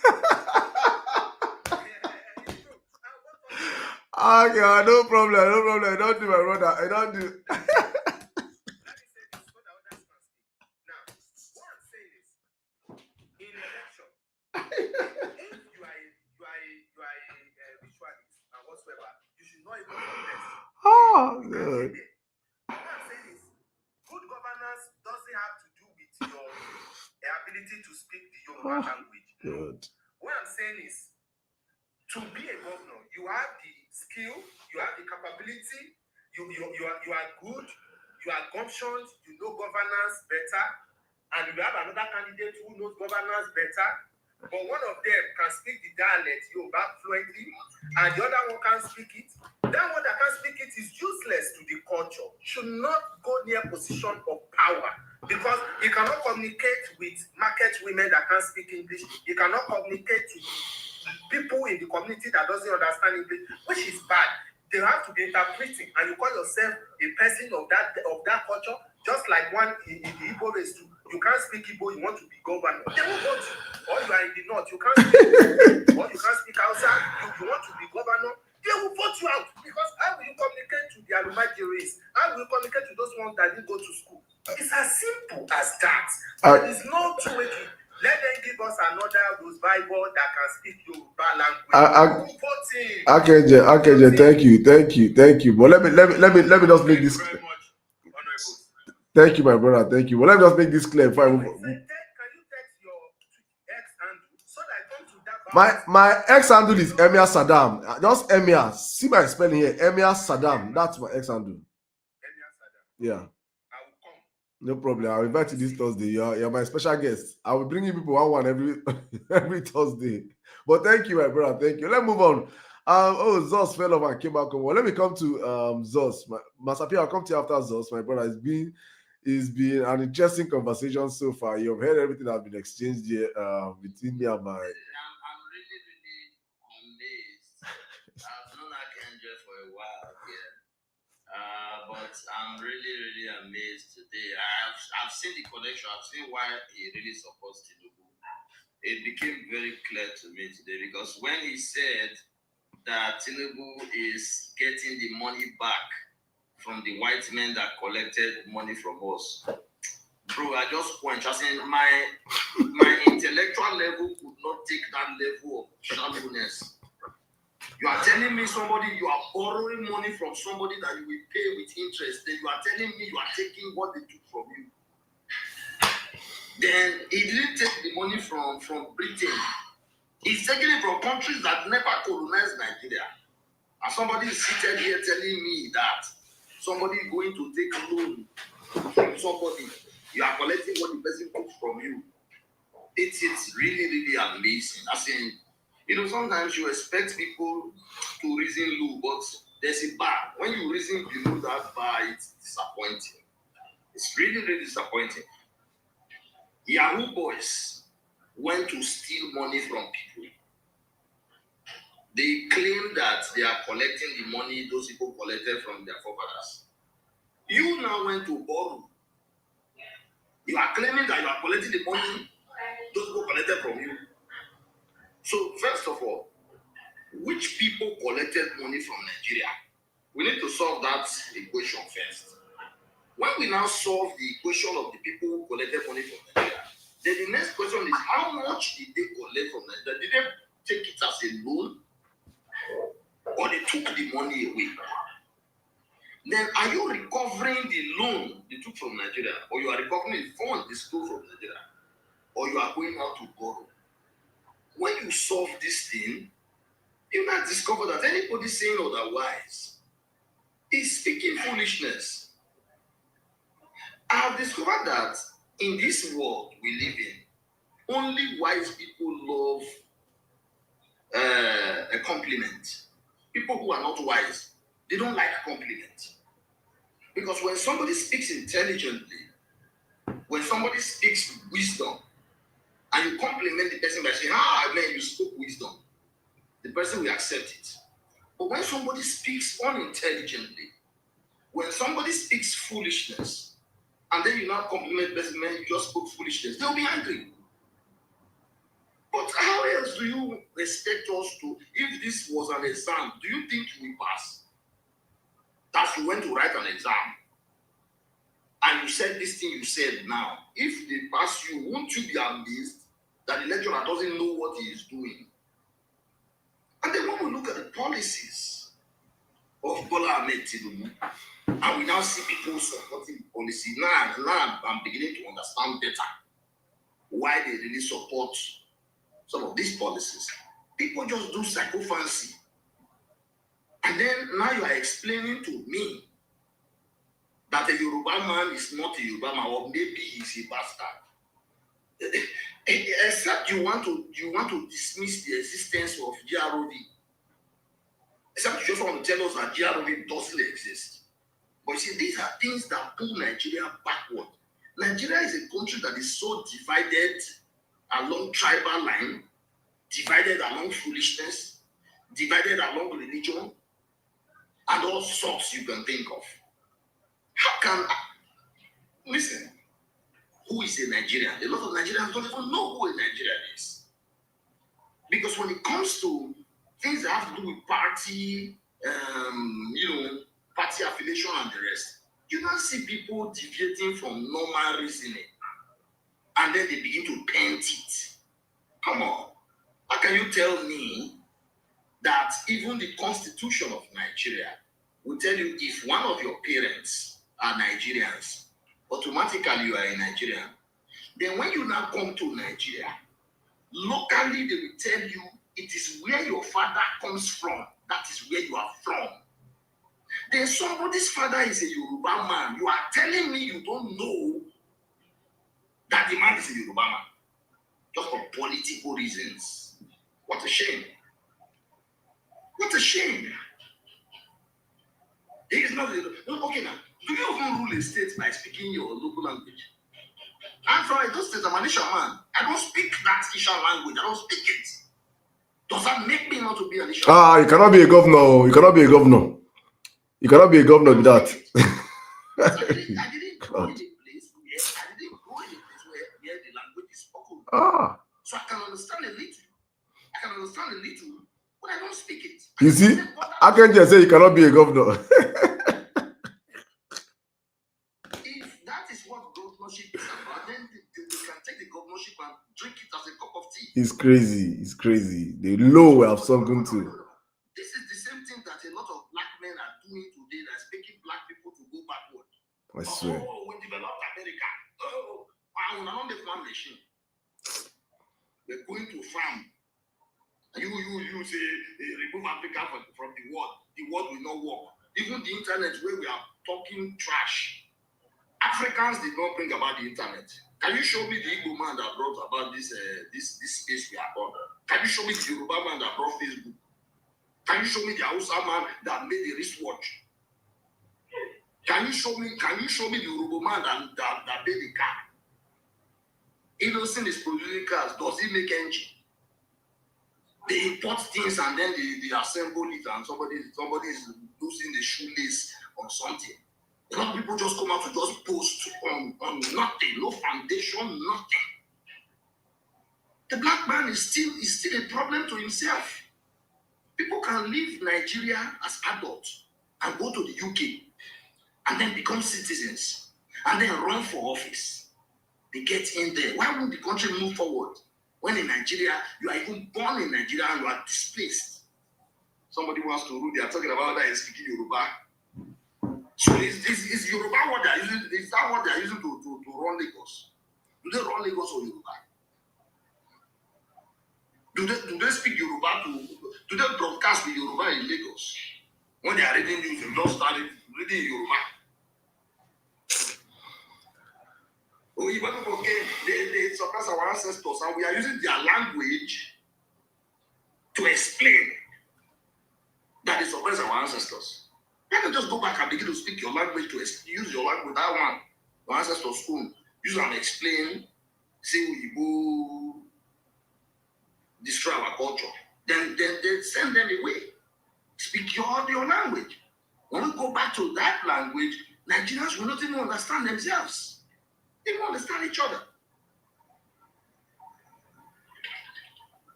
The local language that somebody speaks has nothing to do with his competence. Until Nigeria stops that foolishness of saying this one doesn't speak our language, it doesn't identify, Nigeria will not move forward. We all can wish and live in a good paradise and say one day we'll make it. As it stands now, Nigeria is not going forward. I'm shocked at the people who still have the effrontery to be supporting a government that does not have a direction. This same government supported Buhari until they took over, and then they now said that Buhari destroyed the system. So why do people ride on lives? That's what I don't understand. You just want to be politically correct. And you know that this thing is not correct. And you are supporting it with all your might. I don't know. With this kind of attitude, Nigeria can never go forward. Nigeria will never move forward. I mean, Burkina Faso, they don't have power failure in this country.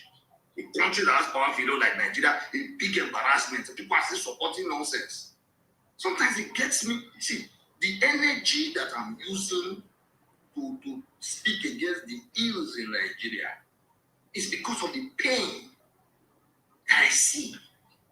So much hardship on the street, so much suffering with resources. They're not doing anything meaningful with it, and you see how people who are not even who are benefiting from the suffering, defending the people who are enjoying the loot. It's horrible. Let me stop at this point. Thank you very much. Thank you, Master Peace. No, it's painful when you see what we put in our energy. And the one of one that boss my head is when they say we are protecting our culture, and I'm wondering, protecting your culture from what or from who?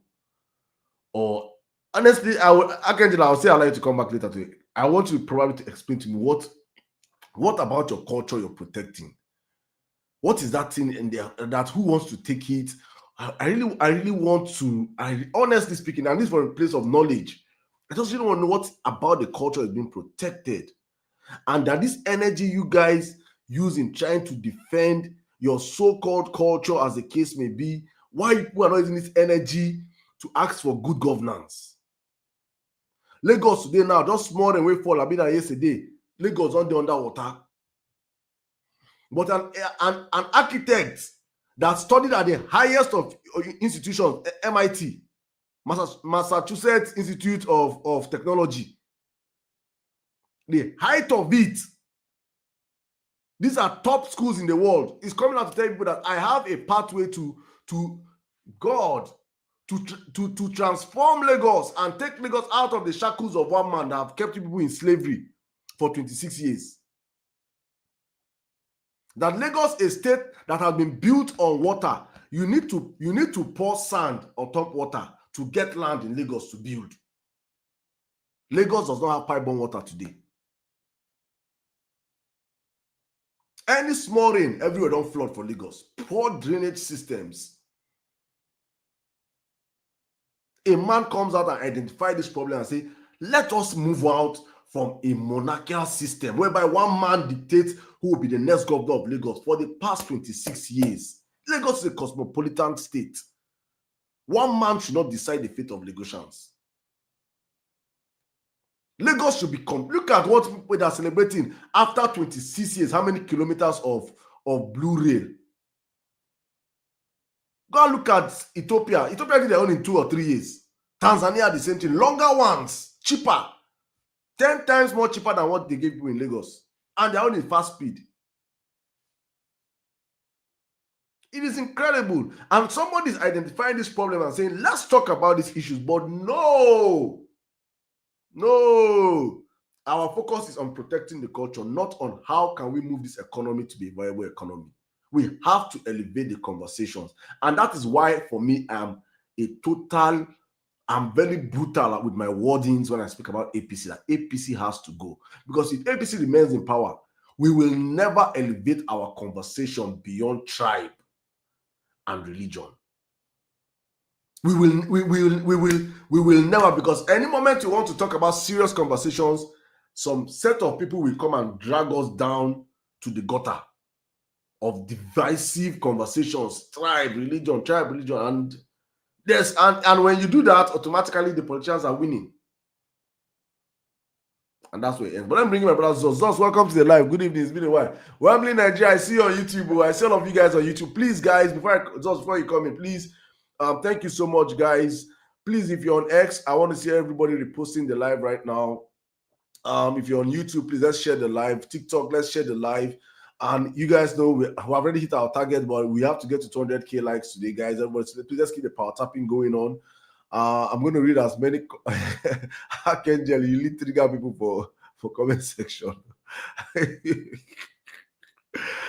African man say, if I didn't know how crazy APC supporters were, I would have thought Saddam staged this call.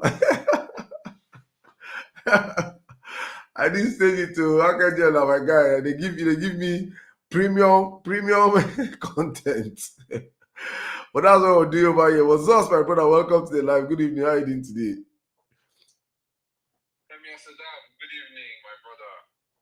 It's been a very long time, and thank you so much for the opportunity to migrate to TikTok.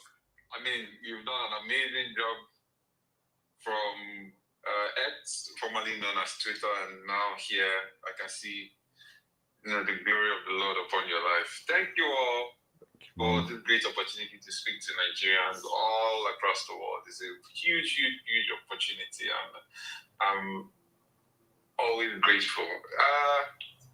I'll speak to the topic before I talk about some things that I heard that were amazing from my brother Archangel. Ooh, Zos, come back. Oh. In case you guys don't know, this is Zos. If you're from the violent space, this is Zos of the violent space. These are the founding members of violent space. This is my day one brother, man. Go on, bro. Thank you for that. So he made so many points. But we have to look at the foundation of APC. How did APC start? APC started from different parties coming together, but there was a hydra, a head, and that head was spearheaded by the late Buhari, the former president of Nigeria. He spearheaded the party. He formulated and galvanized other parties, and then the APC was formed. Now, if you now trace your steps back to the previous election before APC was formed, what happened after Jonathan was elected? Somebody came out, a certain general came out and uttered few words. And if you can remember, about 800 or more people were slayed. They were killed. They were unalived.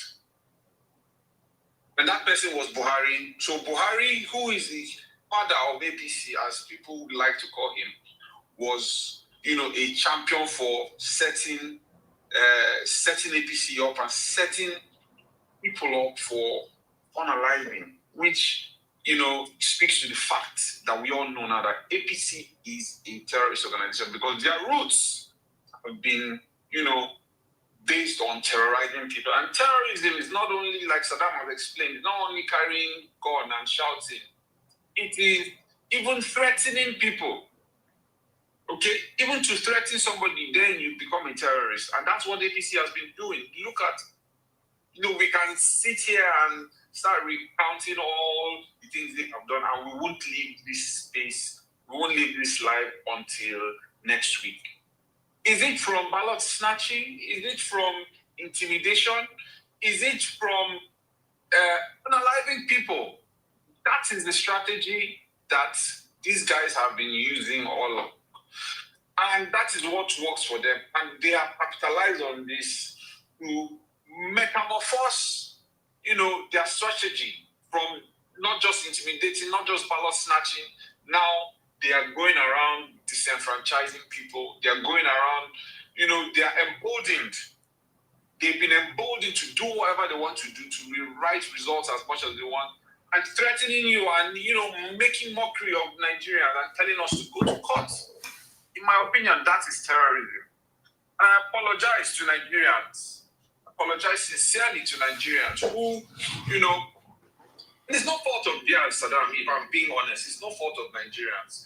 We have been, living in a system where we have very intelligent people who focus on miniaturizing our brains. They focus on making us think about the little things more than the big things. So when somebody comes up to tell you how APC is the best thing that happened to Nigeria and Nigerians since sliced bread, I don't blame those people. I don't blame those type of people. Instead, I want to embrace them and, and sympathize with them and empathize with them. Because that's what, my principle is all about. It's about empathy. So I don't blame them. It is what they have, the spirit has been imbibed in them right from growing up. It is a shame, man. It is appalling. Because Nigeria is a great country that can thrive. Nigeria, a dollar was about 99 some points or even more. No, Nigeria was on a trajectory of greatness. Not just among African countries, but among world leaders, among world countries. Like when you are talking about countries like US, Britain, you should be talking about countries like Nigeria. Because besides anything, Nigeria has been trading with the UK right from when we were trading palm oil. The palm oil that we were farming in Nigeria, yeah, was used to light up the streets of London. You can.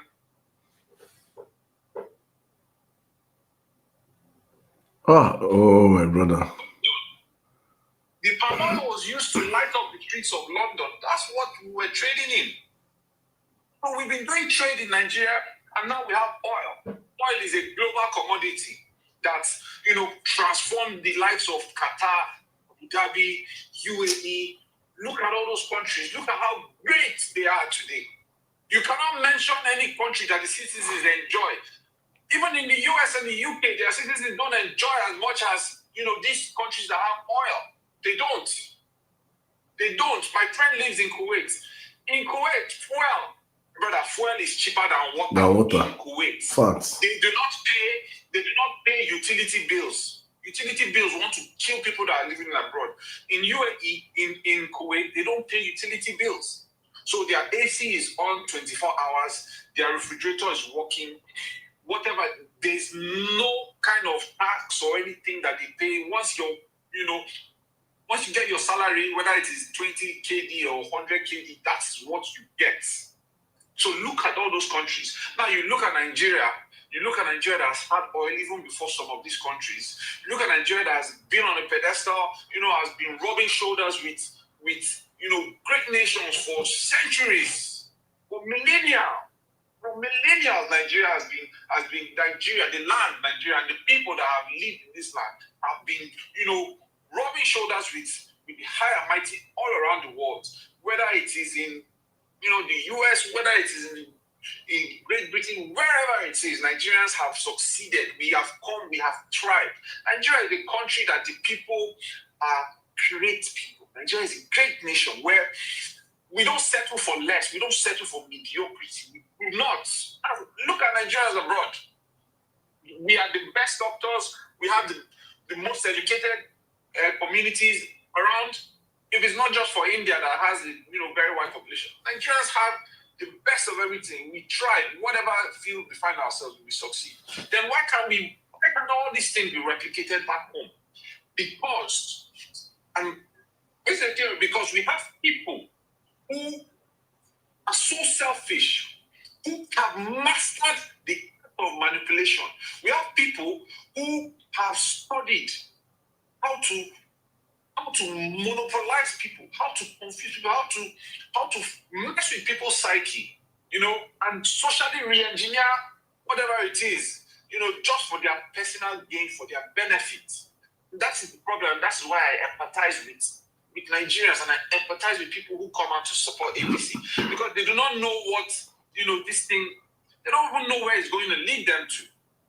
And the only path that it will lead to is destruction. And I stand to be corrected, but APC in power will only mean the destruction of Nigeria, because trust me, we're not going to be voting again. All we're going to be doing is writing results and mocking people to go to court, because that's what the INEC has done. I mean, before we knew how rigging used to take place. Before rigging, okay, you snatch ballot box here and there, you shoot gun in the air, people disperse, and that's it. But nowadays, they've even taken it 2-3 steps ahead. Yes, sir. To the point where they won't let you vote. And even if you manage to vote, your vote will not count. Even if you bring the ECA, the MP3, the DC6, whatever form you bring, and you present this in court, the court will tell you to back off and tell you that it doesn't matter. That evidence cannot be substantiated in court, cannot be used. That's the level we're going to. Now, we will now get to a point where somebody will sit down and on a national TV announce president. That's the point we're heading to. They will tell you no need to vote. No need for PVC. No need to vote. Just go and we will announce the president. If that's not a terrorist way of doing it or terrorist mentality, tell me what is. Now, if I circle back to my brother Akinja, who was talking about loans, it's a shame, because if you've done your common economics and your simple economy, you will know that the value of the naira is depreciating day by day. So if you borrow $1 today, that's a value of I stand to be corrected, 1,500 naira. If you want to pay that in, 20, 30 years time, when the value of Nigeria will be maybe 20,000, how much you'll be paying back that $1 for 20,000 naira. And how is that going to help anybody? It's not going to help. The only people it will help are the people who borrow the money and the countries that borrow those people the money. Because they have a scheme, they have a plan what they're going to do with the money. Fine, they've given you this money to go and do what you want to do. Now they have held you by the balls. They will now tell you to do whatever they want you to do to them and your people.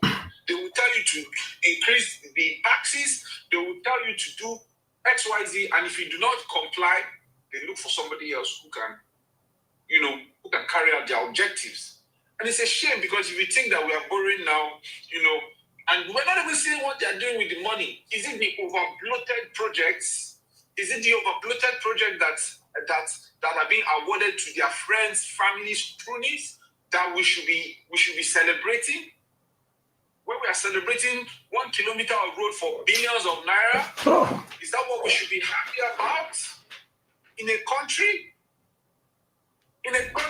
when you go abroad, you see a road with potholes.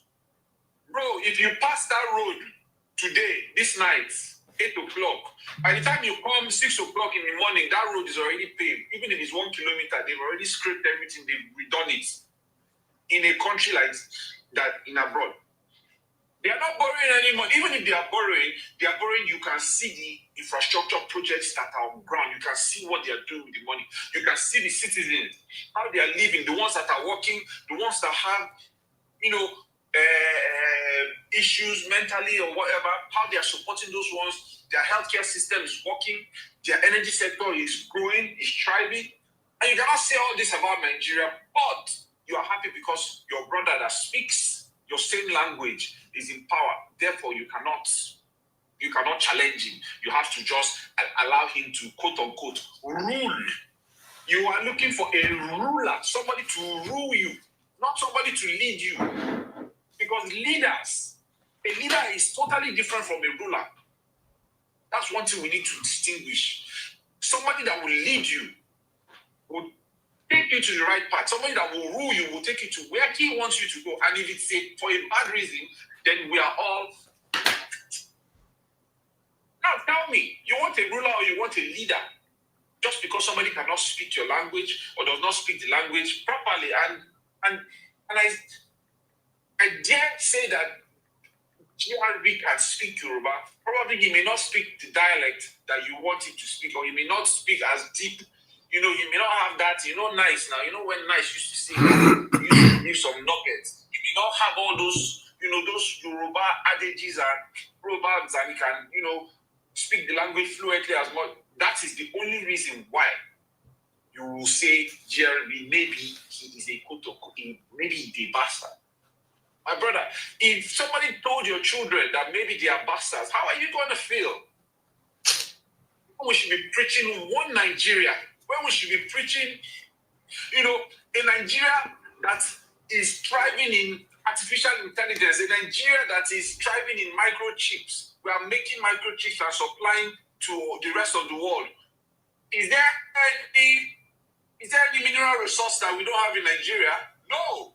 We have lithium, we have bitumen, we have oil, we have gas, we have, just name it, whatever it is, we have some. Name any raw material, any natural resources, Nigeria has it all. Uranium, we have. So what else are you looking for? That you cannot just be happy that you go to work, earn your salary. From that salary, you can pay your house rent, you can pay your bills, pay your taxes. You don't have to call your brother who is abroad to beg him for money. You don't have to call your neighbor to ask him for a favor. Please borrow me money. You don't have to go to those piggy banks and all those other people all those loan sharks to borrow money to survive. You don't have to do all of that. You can survive on your own without doing all of that. You can have a good credit score, and at the age of 24, 25, even at 22, 18, 19, 20, whatever your credit score is, you can walk into a bank and ask for a loan, not to buy a car, not to buy. You can ask for a loan to buy a house. You can ask for a loan to buy a house. 3-bedroom flat, 4-bedroom flat, whatever you can afford. They will go through your credit history, and if it fits their description, they will give you the loan. You have a house, a roof under your head. You don't have to worry about. All you need to do is keep on advancing yourself, keep on getting promoted at your job, and things will go better. But can you say the same for Nigeria when a branch managers are calling and they are complaining that this country is hard? They don't know where the country is going. They are leaving the country every day. All your tech boys, if they are not benefiting from the government, they are either planning a way to get out of the country so that they can be free. Is it the medical doctors? Is it the nurses? Everybody is, on that agenda and that objective of mass exodus. That is what's happening, and that's what you want to support. That's what you are happy about. All right. Rather than speaking truth to power, as your bossy God will say, you are busy lying and coining and trying to suit your narrative because the ruler is from your place and he speaks your language. You don't even know where our mother is from. Nobody even knows. Nobody knows where our mother is from. All right, my brother Zos, if you could just be winding down, please. Zos, can you hear me? I can hear you. Yeah, I can hear you, please. I said if you could just be summarizing, please. Yeah, I'm just going to round up. I'm just rounding up. So, it's a shame that we have people who refuse to see the light. And I dare say that a lot of them know what's happening. They are just being sentimental. They are just being, tribalistic. And supporting this government because it's their people, because it's their person, because it's their political party. That's why they are doing all of this. And it's a shame. Because if we come together and harness, the incredible things Nigerians can do, my brother, we're already doing so many great things. So why can't this thing be replicated on our land, on our fatherland? Why can't it be replicated? Why is it only Nigerians that are succeeding abroad? Why can't Nigerians at home succeed at home? Brother, we have to put some things behind us. And we have to look for a new Nigeria that will work. A new Nigeria that your great-grandchildren will live on, they will be happy. A new Nigeria that people from abroad will migrate to come and live and to come and be fulfilled. They'll be happy that they are moving to Africa, moving to Nigeria, moving to your village, probably in Osun or Borno or wherever it is that you live in. You will see people there. We had those type of things before. If you go to Jos, you will see white people in Jos everywhere. But where are they today? Nowhere to be found. And Jos is not even Lagos, it's not even Abuja, it's not even Port Harcourt where there's money. This is just a place where it's just cold. But today, where do we have? Nowhere. Nigerians, we must take back this country in 2027. If we don't take it back, I don't know what will happen. Thank you, Sirdam, for the opportunity. Thank you to the TikTok family for listening to me on X. God bless you, and I appreciate the opportunity. Thank you, Sirdam. Thank you very much, my brother. Thank you. Make I give you one moment. Thank you. Please stay with me. I don't leave. If you want to, what? Question for the last speaker. My brother, you came in here right now. You're going to ask question. When you reach your turn, you ask him question. Please just calm down. He will be here. He's my special guest. Please, thank you. Yeah. I know. This is my day one brother. These are people we started the violence space with. Ran the space all through the campaign season. This is a great man. Thank you so much. One of the few that we don't meet one-on-one in China. But great. Great times, my brother. Great times. Thank you so much. Thank you. Please stay with me on the platform. You said a whole lot that if you begin to break it down and dissect the possibilities of our country, there is no reason why I insist there is no reason why anybody should be poor in Nigeria. The only reason why we have poor Nigerians is because of bad leadership. Everything boils down to leadership. Nigerians are excelling abroad. Nigerians are doing well abroad. Nigeria as a land itself has everything on earth. There is nothing on. There is virtually, I won't say virtually no minerals, but majority of the mineral resources God has placed on this earth is in Nigeria. He still come bless us with land, come bless us with good weather, He can't bless us say we know even natural disaster don't happen for Nigeria. He has given us everything to. Nigeria is like that billionaire son. There is no reason why a Dangote son should not be successful. There is no reason why if a Dangote son turns out to be a failure, it means that guy is a Nigeria. Nigeria is that Nigeria now say God now land will say God he gave you go in and succeed.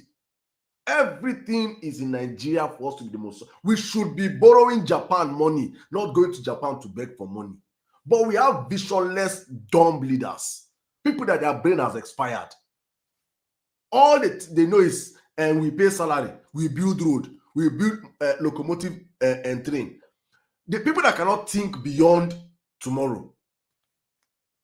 That is what we have been caused with bad leadership. That is our problem. You can look at Nigeria from any angle and there's no reason why Nigeria is not successful. Just bad leadership.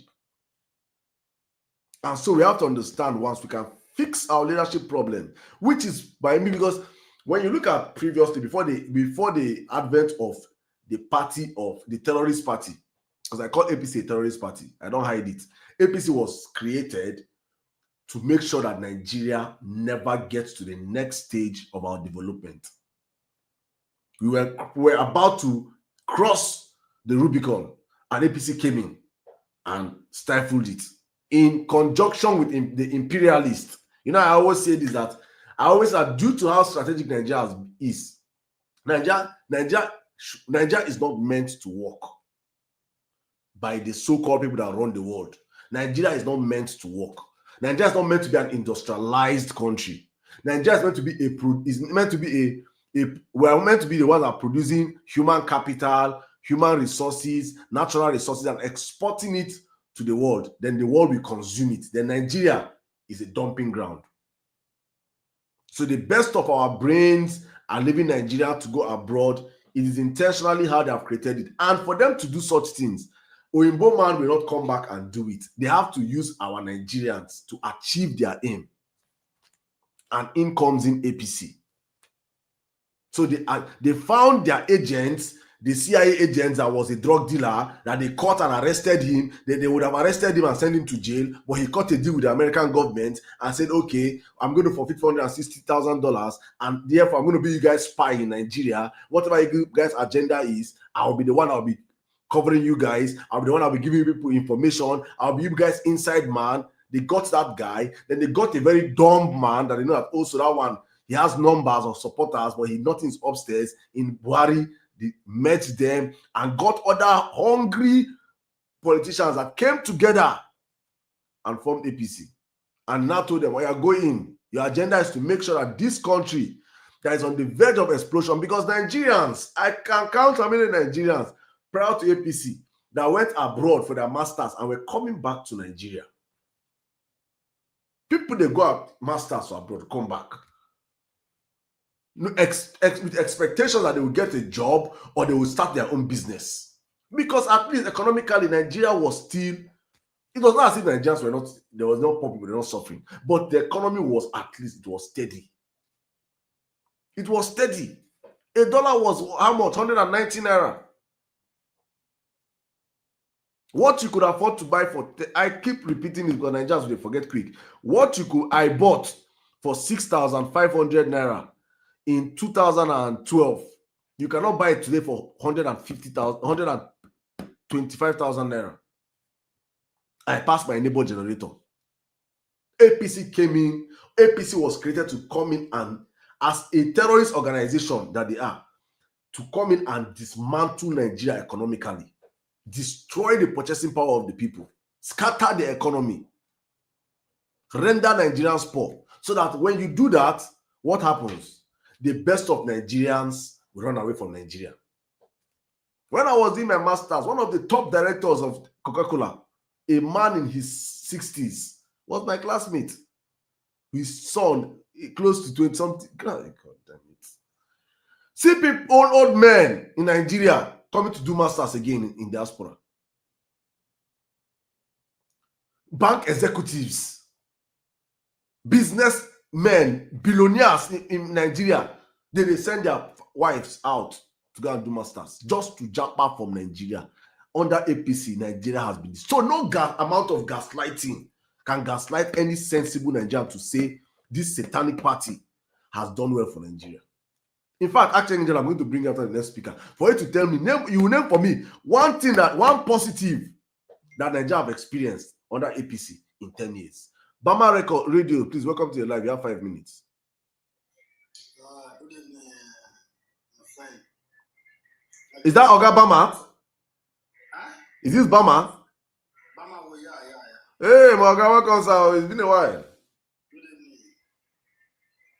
When I heard this Archangel talking, that's why I came up. Because I can't tell that. In fact, I've just discovered that all APCs, wherever they are the same team, the same people. So it's not a coincidence that they were manufactured from somewhere around the hellfire. All of them, they have the same mindset. Exactly what he was talking now in my own state, Edo State, we had a vice president of Heineken Worldwide, chairman of Sterling Bank, former chairman of Dangote Flour, and another person that cannot even read figures, that cannot even read his budget, the budget he prepared. There were 2 people.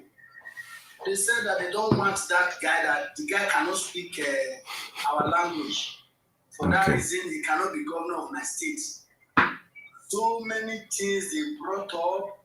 In fact, if you listen to some of the way they talk, their threats, you will be afraid and begin to ask yourself, are these people demons or what?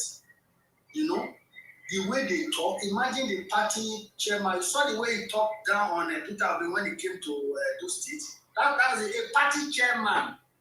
He will tell you that if the man is ruling and they don't like it, you can go to hell and burn to ashes.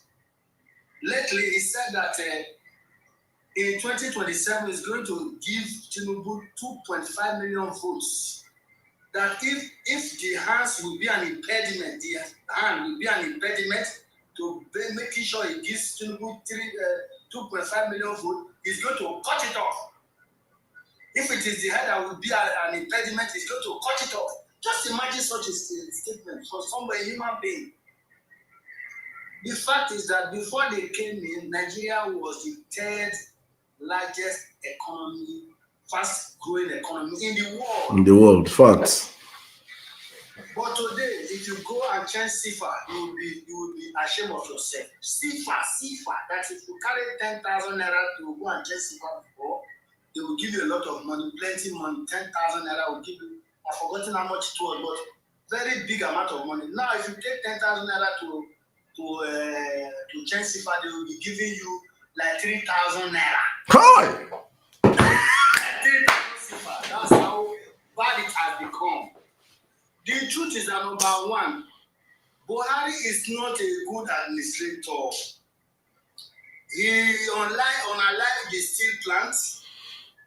Do you know what the steel plant is? The steel plant is where we will get 100% made in Nigeria automobiles. In fact, I did my IT at the steel plant in Ajakuta. We were told that we can produce a spacecraft from what they call the Russian base. Spacecraft. You understand? The man destroyed that place. And there is somebody who has been on 2.7 million naira, 27 point something million naira yearly. Buhari, I'm talking about 27 point something million naira pension yearly. And he cannot point to one pure water company owned by him. Look at Tinubu, apart from all the nations, because he's using that one for his political stuff. Apart from the fact that he's colossus in politics, he doesn't know how to manage anything. The man has been overrated because I was thinking that when he comes on board, we are going to have something like Nigeria Airways. It's going to work. You remember they spent $3 billion or so to design the logo. of an airline, and we couldn't get an airline. So many atrocities they've committed, we cannot even enumerate them here. They have similar behavior, they have similar mindset. And you can see that all evil people are now porting to APC. That's as it stands today. Because they easily cohabit, they easily merge. Easily. It's not hard for them to merge. You can't have a conscience and be in APC or support APC. There's no way. Look at how people are suffering. The man just came from day one. Fuel subsidy is gone. What stops him from making fuel produce our hydrocarbons processed in Nigeria and exporting? The man has no. Look at the coastal highway is being washed away by flood. Wow, just watch it. Look at it. There's nothing going on there again. The man said they are doing so and so this in the eastern region. Nothing. Tell them to show us video. They cannot provide anything. Everything Tinubu is doing is audio. Do you know that the tax, whatever tax is bringing up, that it is going to affect even the minimum wage? Because at the end of the year, they are going to be getting about 800,000 naira, and it says that you start paying tax as from 800,000 naira, right? You see that the people will go home with almost close to nothing. The man just deliberately want to do it so that people, it's just like an antichrist. You know what antichrist is all about now? They will make you suffer, then you can now come to them, they now give you the mark of the beast, 666. That's what the APC is all about. They will make you suffer that to the extent that you will now run back to them and say, okay, I've surrendered.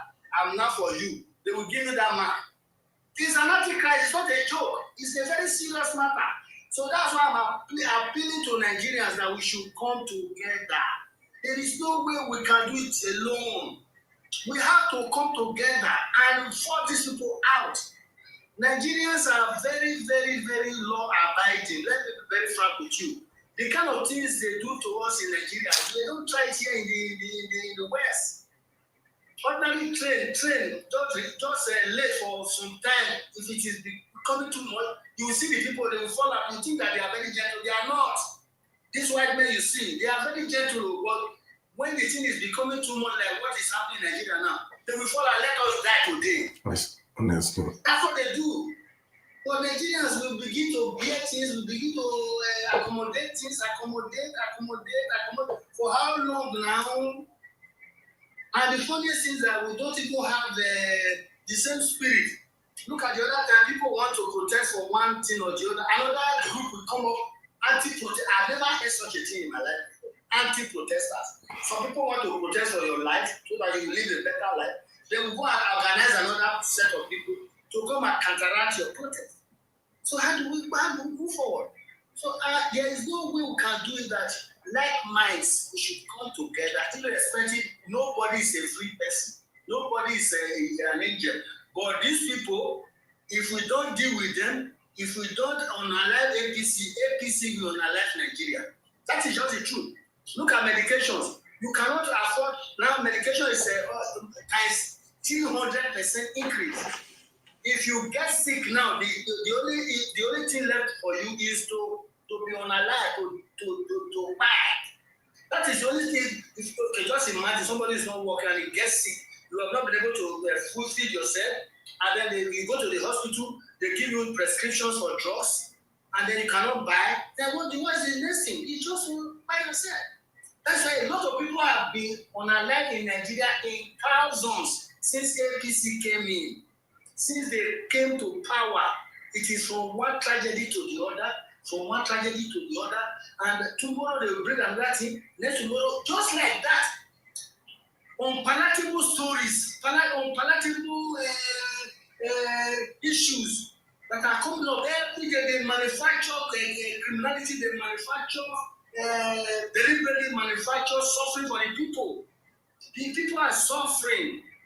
I don't know where does this archangel, where does he live? I think he lives in Nigeria or outside Nigeria. Because if he lives in Nigeria, he will not be talking the way he's doing. That's really true because I call him every time, almost every day. I see what is happening. So thank you, my dear brother. Thank you very much. Come together to form an alliance to kick them out. Otherwise, we just will be wailing again 2028. Thank you. Thank you very much, Mr. Bama. Thank you very much. I think that alliance is one that we will have to keep talking about and building going towards the next election, because we have to Nigerians have to come together and really send this criminal. Let me just read something a post I saw from my sister General Chin on X. Somebody, a Nigerian by the name Ridwan Akin Fenwa, an MBA student, software engineer. He made a post on his LinkedIn and she posted it, and she said, Nigeria happened to me as a senior software engineer. Excuse me. Today, I find myself grappling with a deeply disheartening experience in my professional journey, one that I feel compelled to share with my LinkedIn network. As a senior software engineer with a solid educational and technical foundation, I recently secured a CTO position that offered a salary of up to $260,000 per year, including bonuses. This role was a significant milestone, reflecting years of hard work, technical expertise, and a relentless pursuit of excellence in the tech industry. The contract was signed with enthusiasm just last month, marking what I believed was a turning point in my career. However, that optimism was short-lived. Today, I received a termination email that shattered my hopes. The message cited further compliance checks, revealing that the organization could no longer work with Nigerian nationals due to regulatory constraints. This decision came without prior indications, leaving me blindsided and emotionally drained. The loss of this opportunity isn't an isolated incident.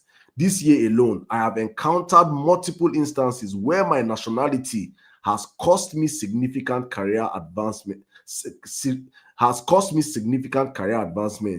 to the point where I have lost count of the setbacks. The sting of this experience is profound. As a Nigerian professional, I have poured my energy into building a robust skill set, contributing to innovative projects, and networking globally. Yet, despite my qualifications and the contract I signed in good faith, I find myself excluded due to factors beyond my control. The email exchange that followed was a mix of frustration and resignation.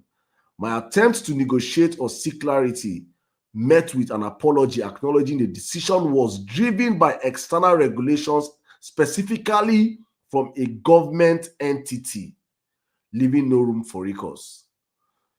I read this story and I was like, wow, this is the Nigerian story. This is a Nigerian that has walked his way out, trying to live and follow life the modest way. Has done his best. He has done everything, but just because he was born in that place called Nigeria, he lost this opportunity, and he has been losing so many. And he's not an isolated case. You have shown your nakedness to the public, that you can as a country that we are so backward that we cannot create enabling environment for our own graduates, that our best are running away. Nobody will ever value us. Many people that are currently doing well are the ones that have left earlier on that are benefiting, but those that are going now are going to struggle, because we are virtually the only country that are economic migrants in the world. Maybe we are India. We can't compare India, because India is like 1.4 billion people. Economic migrants. Other people are migrating out of their countries because of war or persecution. Nigerians, they run from Nigeria because of, say, economy bad. It is insane. It is insane what we have done to our country. And it is all these things started from the creation of that satanic party called APC. This APC of a party. Nigerians, we are not respected anymore in up until Ghana, up until Benin Republic. Benin Republic, I say you could just cross Badagry. You cross Badagry, enter Seme, see Cotonou, Benin Republic. Benin Republicans are living better lives than Nigerians today under APC. Benin Republic, like before, if you carry 20K, enter Benin, enter Cotonou, you go shop tire till APC happened to Nigeria. Till APC happened to this country. APC have destroyed every facet of growth in our country. And so therefore, because they have not achieved anything in 10 years, we can't have meaningful conversations on the social spaces. What they can do is to bring in tribalism, bigotry. That is what they are masters at. Keep Nigerians divided and poor. So we can never rise above these their conversations and have meaningful conversations about that these evil people are destroying us per second. Per second, billionaire APC destroying Nigeria per second.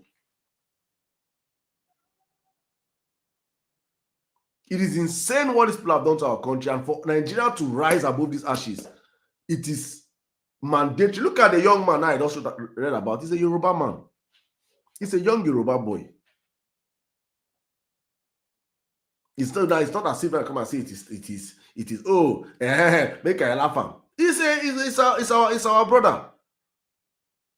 And that is how it is affecting. And you see, that's what many of people don't understand. Bad governance does not discriminate. It's like a stray bullet. It can hit anybody. If it happen to Yoruba person, it happen to Igbo person, it happen to Yoruba Hausa, it happen to any tribe. Bad governance does not discriminate. The same way as good governance will not discriminate. If you sow nonsense, you reap nonsense. You sow Tinubu, you will reap disaster. Because Tinubu is a classic example of a disaster. Post 2 years now, borrow. He has borrowed more than all the presidents combined. Nothing to show for it. Nothing to show for it. All you hear is English. He creates this one. He gives fund to this one. He gives that one fund. That's what Akenji will be doing here. Student loan. They give student loan. How many students have gotten the loan? Only APC know the students have gotten loan. It is only APC members that know students have got that received that loan. I have students in my family that cannot access that loan. I know so many people have asked, do you know anybody that have gotten that student loan? Zero. Only APC members know people that are getting student loan. Boju government. Oluwole government. Yahoo government. And with disbursed fund there. Coastal Road. We build Coastal Road. How many kilometers? A government of criminals supported by criminals for criminals. All progressive criminals. Association of past criminals. Association of present criminals. APC. All propaganda Congress. They will use propaganda and bamboozle us every day and night. But our job is to resist them and continue to elevate the conversation, because what APC is into Nigerians, whether you like it or not, because I know many of them that are supporting them on social media are paid. Like Akenji and I can bet anything Akenji they say it's on the pay slip. Then they pay, and Akenji they pay for doing the job well done. Because you cannot be selling rotten milk without being paid for it, honestly. But let me bring myself, family kitchen. Family kitchen, welcome. Good evening. You have 5 minutes.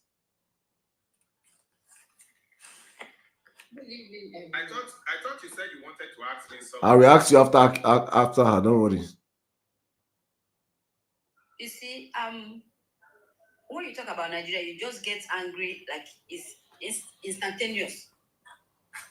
People supporting APC, they are only trying to toy with our mental health. they at this point, it's obvious they know exactly what they're doing. Because I cannot be in a space where they're discussing Tinubu. You never see me in that space.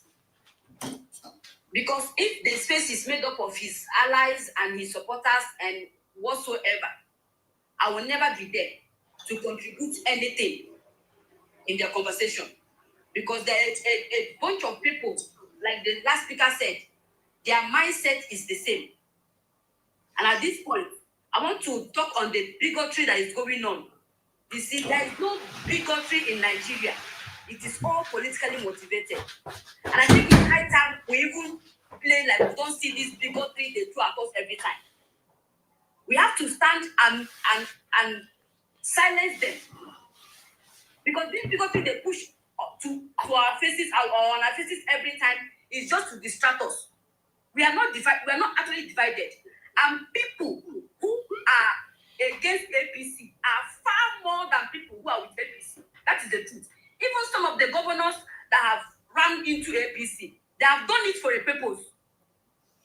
They just want to secure their power and secure their seat. Nobody is following APC with their mind, except, and I don't mean it for an insult, except you are mad. Honestly speaking, if you are not mad, you can't genuinely support APC. That is the truth. Something must be wrong with you upstairs to say you're supporting APC and what Tinubu is doing to fellow Nigerians. They have turned us to spectators. We are not citizens anymore. And at this time, I think each and every one of us, every opportunity you see, preach, rig, and pipe. Because they're using threats to gaslight us, to sideline us, as if we are afraid. We are not living anyway. Everybody living in Nigeria is as dead as the dead, though. Nobody living in Nigeria is actually alive. There have been 102 people in a political and guy, you are being on a platform like this. It doesn't make sense now. How can they decrease? No be the peace. They have killed, they have unalive people, 102 citizens of Nigeria. And then even the governor of Edo has not said one word to anybody. The presidency has not uttered any word to anybody. And we say we are citizens of Nigeria. Anybody telling you that you want to destroy them, you want to put up your country at them, that person must be very, very extremely stupid. Because Nigeria is already burning out. And our patience is running out. Even as a woman, if you give me a gun, I can shoot. I can. If you give me a knife, I can butcher APC member. It's the truth. Because the suffering and the pain they are inflicting on us is like we are animals. We are animals. Tinubu is increasing tax the way he likes. Why would anybody come on any program be talking about Obi? Except it's campaign season. Why should anybody tell us Obi has done this, or Obi is not doing this, or what Obi should have done, or what Obi should have said, or the conversation where Obi should be included in? Obi is not our president. If Tinubu has fixed himself into office, he should show us working, or he should get the fuck out of that place. They should be making us live like animals in the country where we are born and brought up. All of us are running away. Nobody's in Nigeria. So who is Tinubu going to rule? This bigotry that always throwing at us, it is fake. And we have to come and we have Tinubu's wife is not a Yoruba woman. Sheri Tinubu didn't marry a Yoruba woman. So all those glorious women Sheri didn't marry a Yoruba woman. In as much as FSK discussed, and like I said, they want to mess with our mind. Because you can't hate somebody so much, you can't hate a particular tribe so much, and you love their women. How does it work? There are some countries I will never get married to that place. It's not because the people are bad, but because I can't deal with them. FFK has married a Yoruba woman, first one, second one. Why is it not finding a Yoruba woman to marry and stay with? If the Igbos are so bad, or they are only bad in power, when it comes to power, this bigger thing they're throwing at us is high time we silence them. We pretend that we are not hearing it. And they should discuss what Tinubu is doing and what he has done. Nobody can come and tell us coastal road. What is road? What is road for heaven's sake? 2025, people are still talking about road.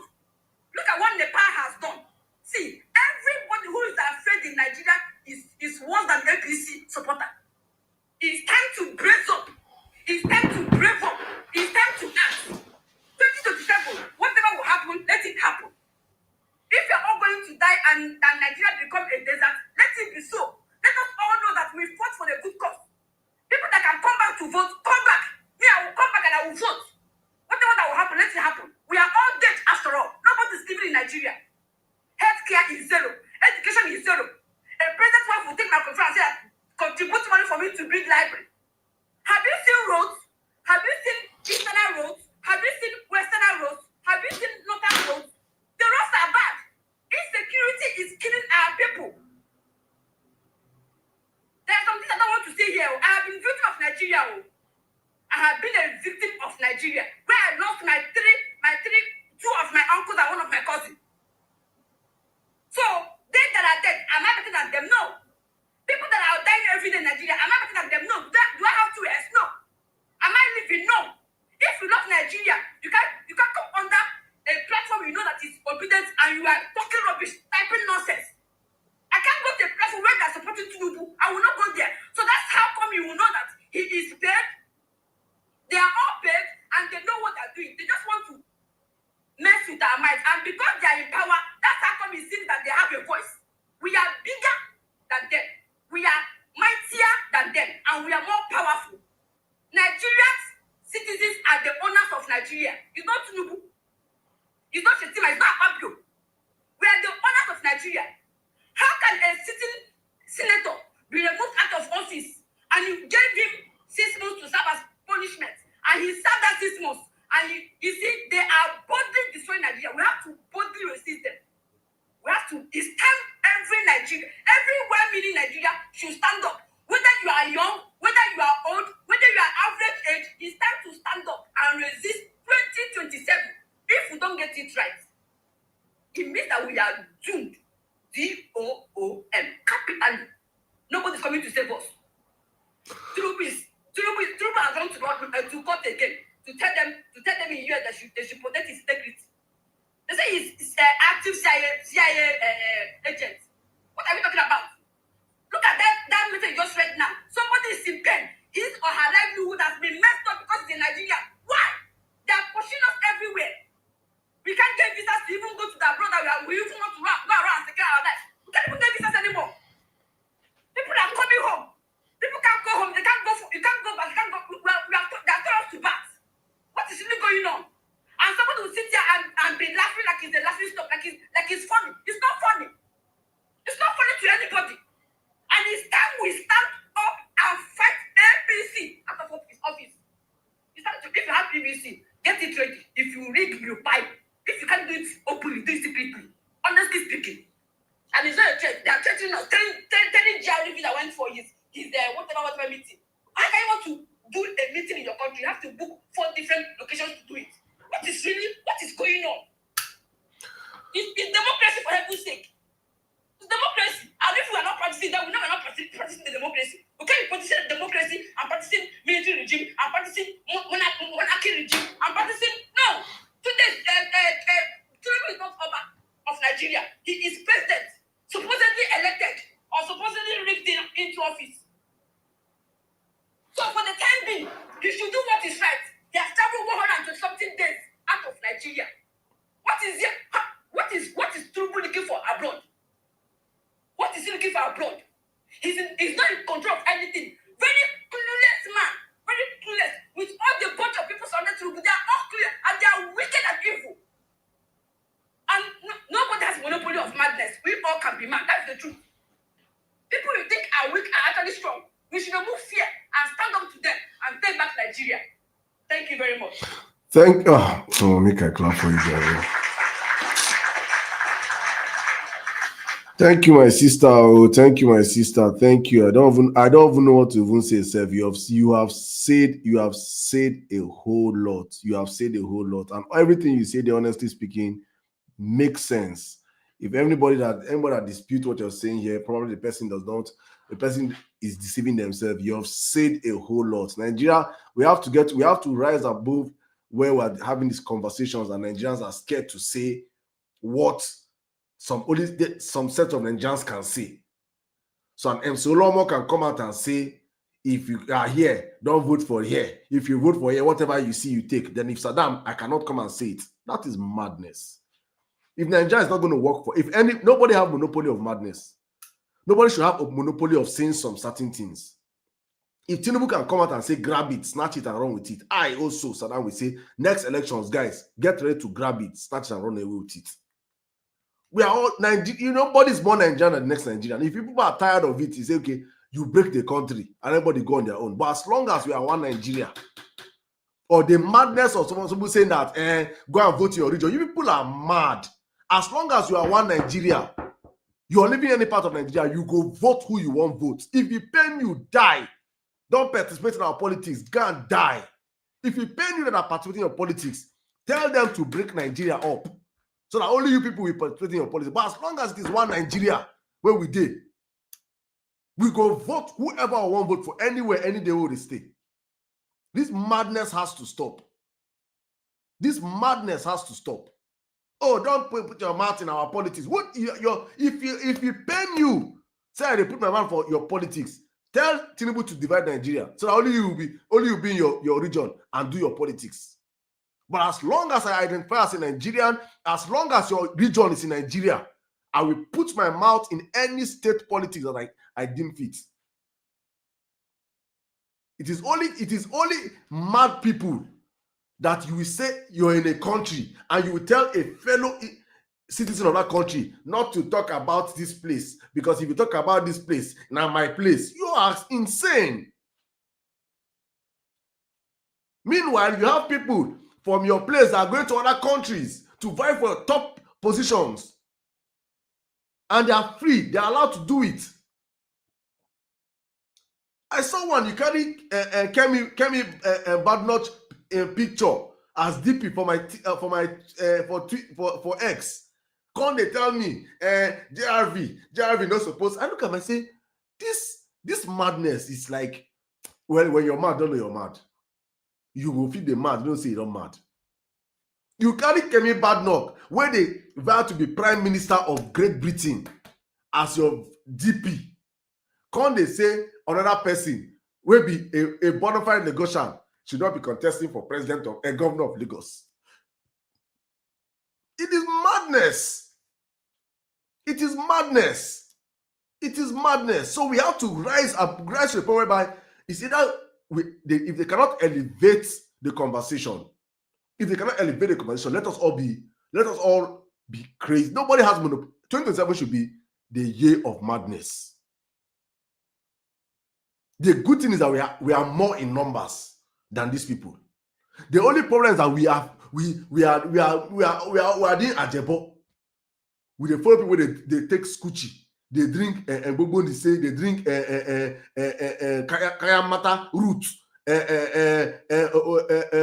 alomo bitters, all the bitters. They go drink and finish. When they drink and finish, they will not come they shout hey, like gorilla for this thing. So then crazy pass. We can all be mad. We can all be mad in that country. But for us to take power from these mad people, we have to be madder than them. Time for gentleman politics is over. For us to salvage our country from these criminals in APC, if you're thinking of gentlemanism, I told JRV, I sent it as a tweet, I say, if you are thinking of gentlemanism, the next elections, you're not ready. It has to be a rig and pie level. Start getting your Nigerians now, Nigerian jobless youth, start getting them in your thousands now. Very, very important. So if they come out in 500, they come out in 10,000. Make we see who might pass. Make we see who might. That's the only way we can save our country from these criminals in power. But welcome. Thank you so much, my sister, Family Kitchen. Let me run into, before I bring in, let me just read, let me read this for you guys to understand what's happening. I'm coming to you, Mr. Chams, now. Breaking. The Qatar Ministry of Interior has announced. Archangel, I've not asked you a question now. Wait now. Archangel, wait. You're with me here. Why you run now? Stay one place. The Qatar Ministry of Interior has announced updated visa regulation for Nigerian travelers following recent cases. The Qatar Ministry of Interior has announced updated visa regulation for Nigerian travelers. Please take note the requirement below. Take notes. Key change effective immediately. 1. Mandatory return transfer. A confirmed return transfer must now be booked alongside the hotel before your tourist or transit visa can be processed. Restricted eligibility. Only females or families may apply. Male travelers are no longer eligible unless accompanied by their family. Archangel, Alpha. Hotel requirement. Only 5-star hotels are now accepted for visa qualification. Important, these requirements apply to all pending visa approval. Very important. So they didn't want to do us UAE visa ban. They just made it that it's almost impossible almost impossible for an average person to go to Qatar, because they know say if Nigerians go, Nigerians know they come back. Nigerians know they come back again. Hi. Saddam, if I may just break protocol and just add here, permit me. Yo, please add what you say, my brother. Come in. Now, you see what this guy. Charms, I'll come to you now. This is my guest. Calm down, my brother. Charms. I'm your guest too, Saddam. Yes, Akenja, you're my guest. You're my special guest. So I can go down for other people. No, Akenja, you stay here you stay up here. I kept it. Just come in, please. Just in a minute, please. All right, thank you, brother. Just a minute. Now, you see, if you looked at visa ban, it's not like it's outright ban. It's a segregation. And who are the people that they are actually targeting? It's the rich, the politicians, the people who are pilfering from Nigerian coffers. Those are the people that can afford 5-star hotels. Saddam, me and you know, say we don't afford 5-star hotel. Who give us that money? Do you get? So now, I want to add with that. Still, these guys, now still them. All the policies that the masses are suffering, it is to their own benefit. That's exactly what they're doing. That's exactly what they're doing. Just to make sure that Nigerians cannot afford it. Nigerians cannot afford it. It is insane. But let's go on with the conversation. Thank you so much, my brother. Thank you. Mr. Charms, you have 5 minutes, please. I know, so you know my point of view. I don't know your point of view. Okay. What I have seen so far, I see a lot of people talking with emotions and sentiments. I will need to grab both of these for us to be factual. If I see APC government has spoiled Nigeria, I would not agree that with you. Rather, I will say maybe politicians.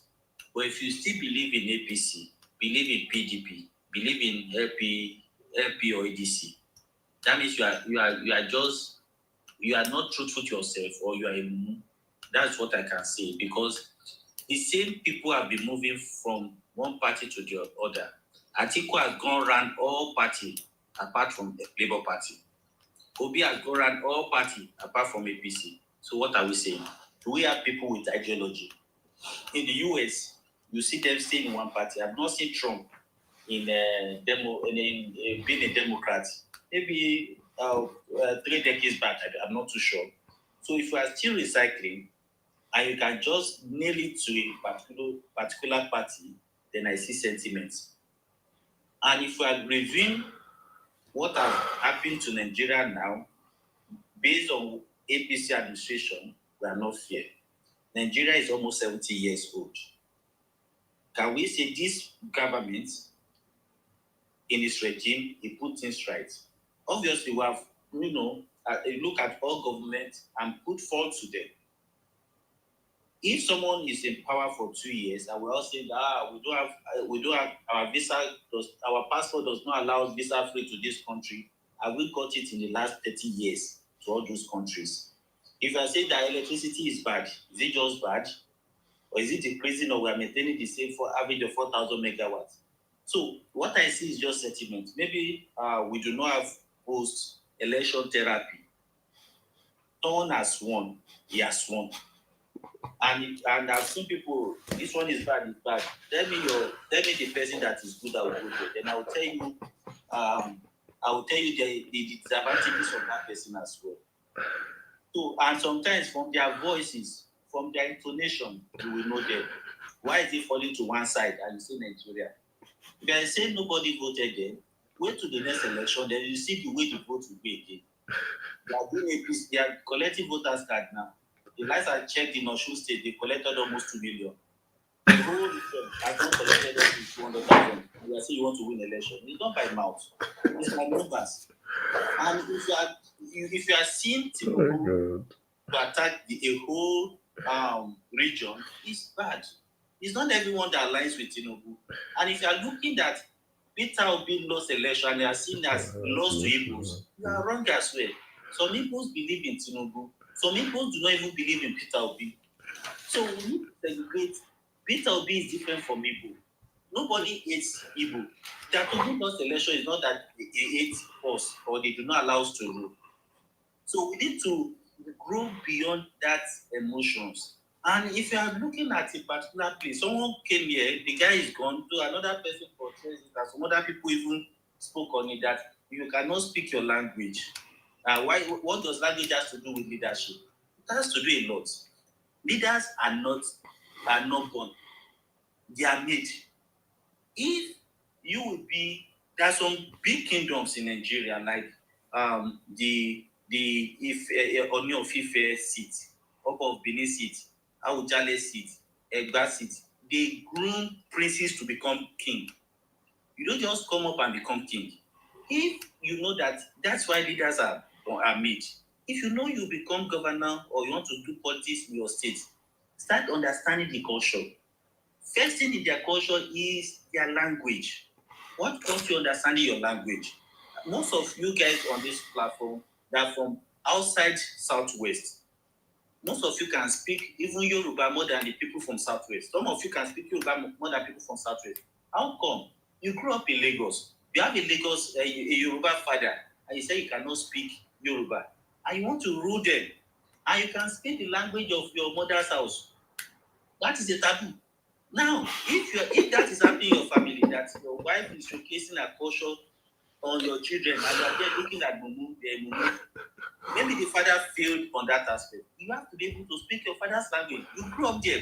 If you have grown up in the UK, like the people like Joshua's fighting boxing, or you grew up elsewhere, maybe they may pardon you. You grew up in Nigeria. You grew up in Lagos, and you say you cannot speak. While some other people cross the Niger Bridge, not even at birth, maybe after their teenage age, and they are speaking Yoruba fluently. And you grew up there. That is a failure. It lacks the adaptation. Even if you are to come to Canada, there is a threshold they call that adaptability. They cannot lose my teeth. It doesn't have it. You can't speak their language. That's one. It's not the only politician that can speak the language. There are some other people that can't speak fluently. This guy in House of Rep in Lagos can't speak fluently. But in the time past, you've attacked the religion. You've called them names on social media, and you want to rule them. It doesn't happen. And if you think you want to rule, that everybody can rule, I think another election is coming very soon. Why not go to your mother's house and fight for a seat? After all, some of us here, we can fight for a seat in our mother's house. We have seen people coming from maybe through women, and they are becoming king through their mothers. So it's possible. Go there and fight for it. After all, you can speak their language, and they love you so much. We have a lot of talents. If you look at people that could become the next Lagos governor, we have a lot of talent. I think Lagos should be exporting to other locations now. So no need of queuing here, because it will never rule Lagos. All right, thank you very much. Your time is up, but I just wanted to ask you a question. Please tell me one good thing APC have done to Nigeria, please. What APC have done to Nigeria? I've done for Nigeria. One good thing APC have done for Nigeria in 10 years. If I tell you what APC have done, I know your answer. You don't agree with me. No, why would I don't need to agree with you? You're talking to thousands of Nigerians. Just say one good thing APC have done for Nigerians. So, let me say this to you. Sometimes, don't believe in magic. Nobody can come and do something as magic. My brother, please, I beg you, I beg you. No, I'm going to allow you to talk. No. I'm not going to cut you. I'm going to give you. I'm here with you. I'm going to give you your time. I have explicit my question. Tell Nigerians listening to you in 10 years one good thing APC have done for Nigeria. In 10 years, what APC have done to Nigeria? They've been very conservative, because we must give it to PDP, or we must give it to a president in PDP, Obasanjo. He gave us zero debt and a lot of foreign reserve. And government that came afterwards emptied it. And the other government, they were able to just manage what they emptied. Look at what Yar'Adua and Jonathan spent. Look at when Buhari was there, even in time of COVID. So they've been very conservative. And they are still conservative till now. Because recklessness, suffering they are having in Nigeria today is recklessness of the past. Okay, so APC, what APC have done for Nigeria in 10 years is conservative. They'll be very conservative in the financial aspects. Okay, that is And- what. and- Wait and- now, and- wait. and still hold on. I'm not going to do that, because I know you just started. As it is, leave Tinubu. He has spent 2 years. Let him spend 8 years. You say what? Let him spend his 8 years. Tinubu can. That you are a son of the devil. If you come out and tell Tinubu spend 8 years in Nigeria, that devil picking you Okay, be. we complete his 4 years and still we get- Let him. What you first of all, you're not even pray for him to finish these 2 years. If Nigerians have any, it's not sentiment. This being realistic now. If Nigerians, I've asked you now, I've put you on the spot, Mr. Chams. I want to give you. I don't want anybody to speak again. I want to give you everybody's time. Tell us what APC have done in 10 years. You say conservative. They have been conservative with their spending. That is the only thing. So in 10 years, I will tell you one thing. Look at the transportation system. It's getting better. What? Transportation system in Nigeria. How? Before now in Nigeria, yes. Before now in Nigeria, there is nothing like rail. We have dead rail. My God. But it's getting better. Hey. Nigeria is increasing the network Hey. system. Look at ports.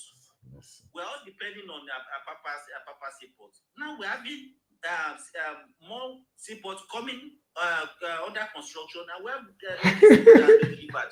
So in terms of transportation, and there is no way you can flourish without transportation. It's getting better. These are strategic things. It may not happen like tomorrow, but what people are looking for, Please name the different modes of transportation a country have. Okay, look at our SP. Name the different modes of transportation the country have, please. You can see what is happening in the aviation sector. Now, My brother, I just asked you a simple question. Name the different modes of transportation any country should have. Maybe they should have rail, road, and then sea. Please, in the past 10 years, tell us what APC have done to improve any of those sectors. And the rail system is visible. The rail system. What rail system did they do? Rail system is visible. What rail system did they do? The line from Lagos to Ibadan. Lagos to Ibadan. The monorail in Abuja and Lagos. The line from monorail was built and finished by Jonathan Goodluck. All Buhari did was to cut ribbon. Please don't tell us people. Monorail in Abuja, the Abuja Kaduna rail. Monorail in Lagos. How many kilometers of rail did it take people 26 years to build? 26 years of project, spending billions and billions and billions of. That's the problem. That's the problem. Is Nigeria Lagos? So okay, so all of us in Nigeria should come to Lagos. Everybody is free to move anywhere. So 200 million Nigerians should relocate to Lagos to see monorail. But the one is what has APC done to elevate aviation in Nigeria? Aviation, you can see aviation is getting better now. How? Before now, none of our carrier is going to the UK. How many Nigerians go to UK? Airpeace can fly to the UK directly without stopover. How many Nigerians go to the UK? What do you say? How many? I said transportation in Nigeria. You're telling me international flights. I'm asking you in Nigeria. How many Nigerians go to the UK? 10 years of APC, there was no air disaster. Is that not good enough? Have you recorded that long in Nigeria before now? Are you not seeing someone in charge? So air disaster is government that's causing air disaster. It's regulatory. Which regulatory? What regulations? Okay, so they are not doing anything. That is why Is Airpeace a government flight? Do you know how many airplanes? Do you know how many air flights? Do you know how many air fleets have shut down under APC? Should I name them for you? Should I name for you them from them Sosoliso to the Chachangi to the Azman and the rest that shot another APC? How much of flight ticket from Lagos? How much of flight ticket from Lagos to Abuja before APC came to power? Don't give me. I'm discussing Nigeria here. That is the problem with many of you people that support this government, is that when we talk about what's happening in the country right now, you're talking politics. I'm talking governance, you're doing politics. That's the difference between me and you. You cannot separate governance from politics. Politics is the politics. You can separate. No, sir. Please, no, sir. I am not. No, sir. I am not a politician. I am not a politician. I am a Nigerian concerned about the growth of my country. If you choose to play politics with governance, it's on you. I am discussing governance here. APC has failed in governance for the past 10 years. That is why you are running in circles. No. Hold on, sir. Hold on. I've allowed you. Please, Mr. Chams, calm down. Let me tell you something before you can come in, please. I don't want to mute you, please. So let's have an orderly space, please, my brother. Please. Very, very important. So we can hear ourselves, right? Under APC, we have different modes of transportation. We have the rail, we have air, we have land, and we have sea.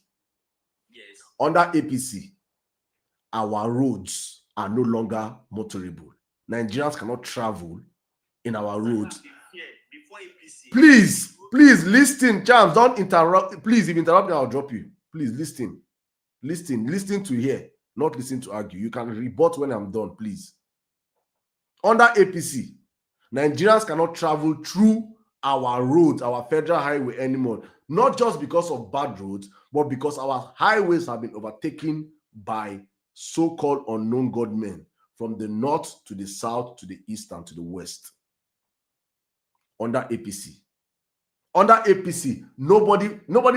If you say I'm lying now, tell me how much is night bus from your state.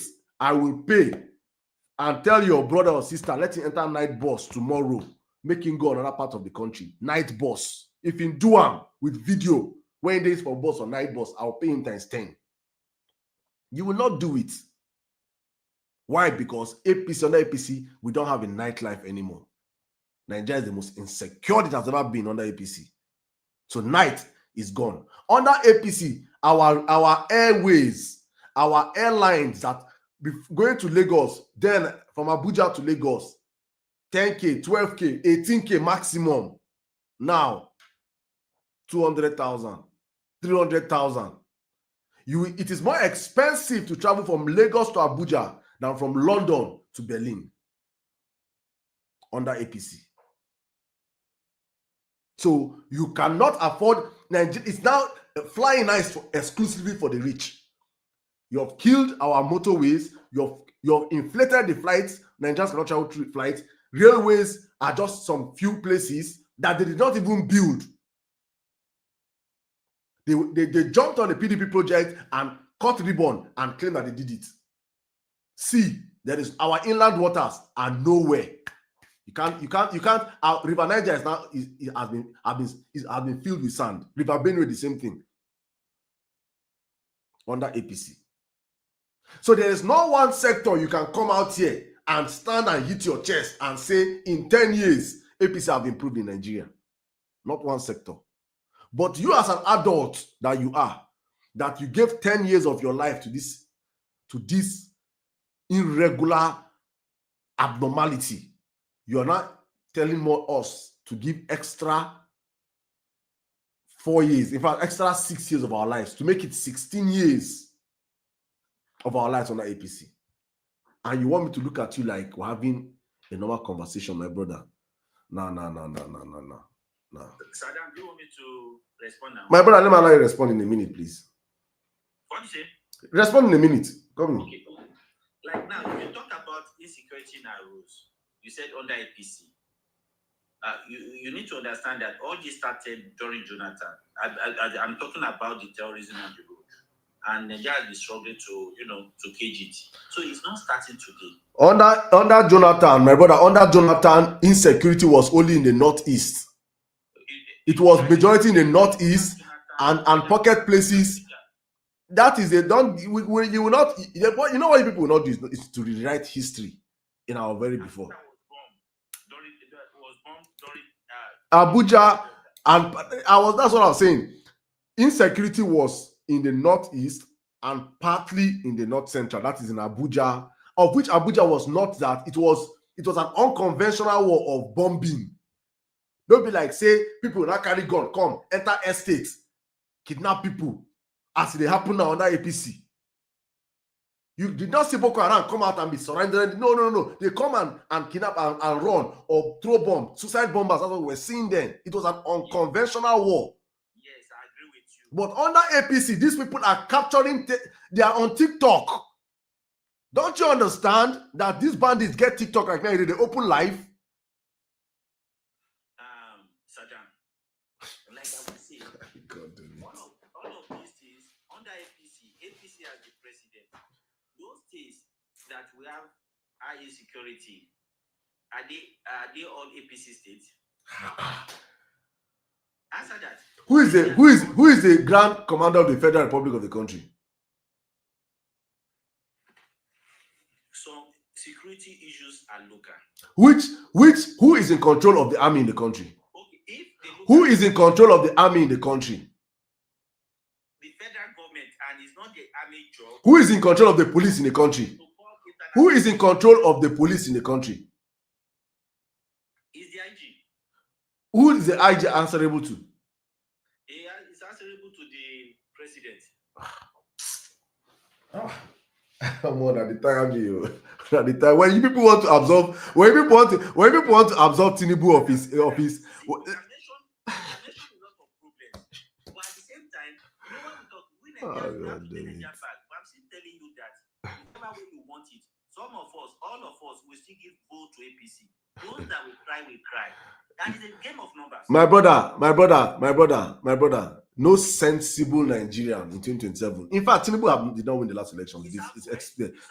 No sense. It is only even the southwest. Even the south. Excuse me, please. Even the southwest.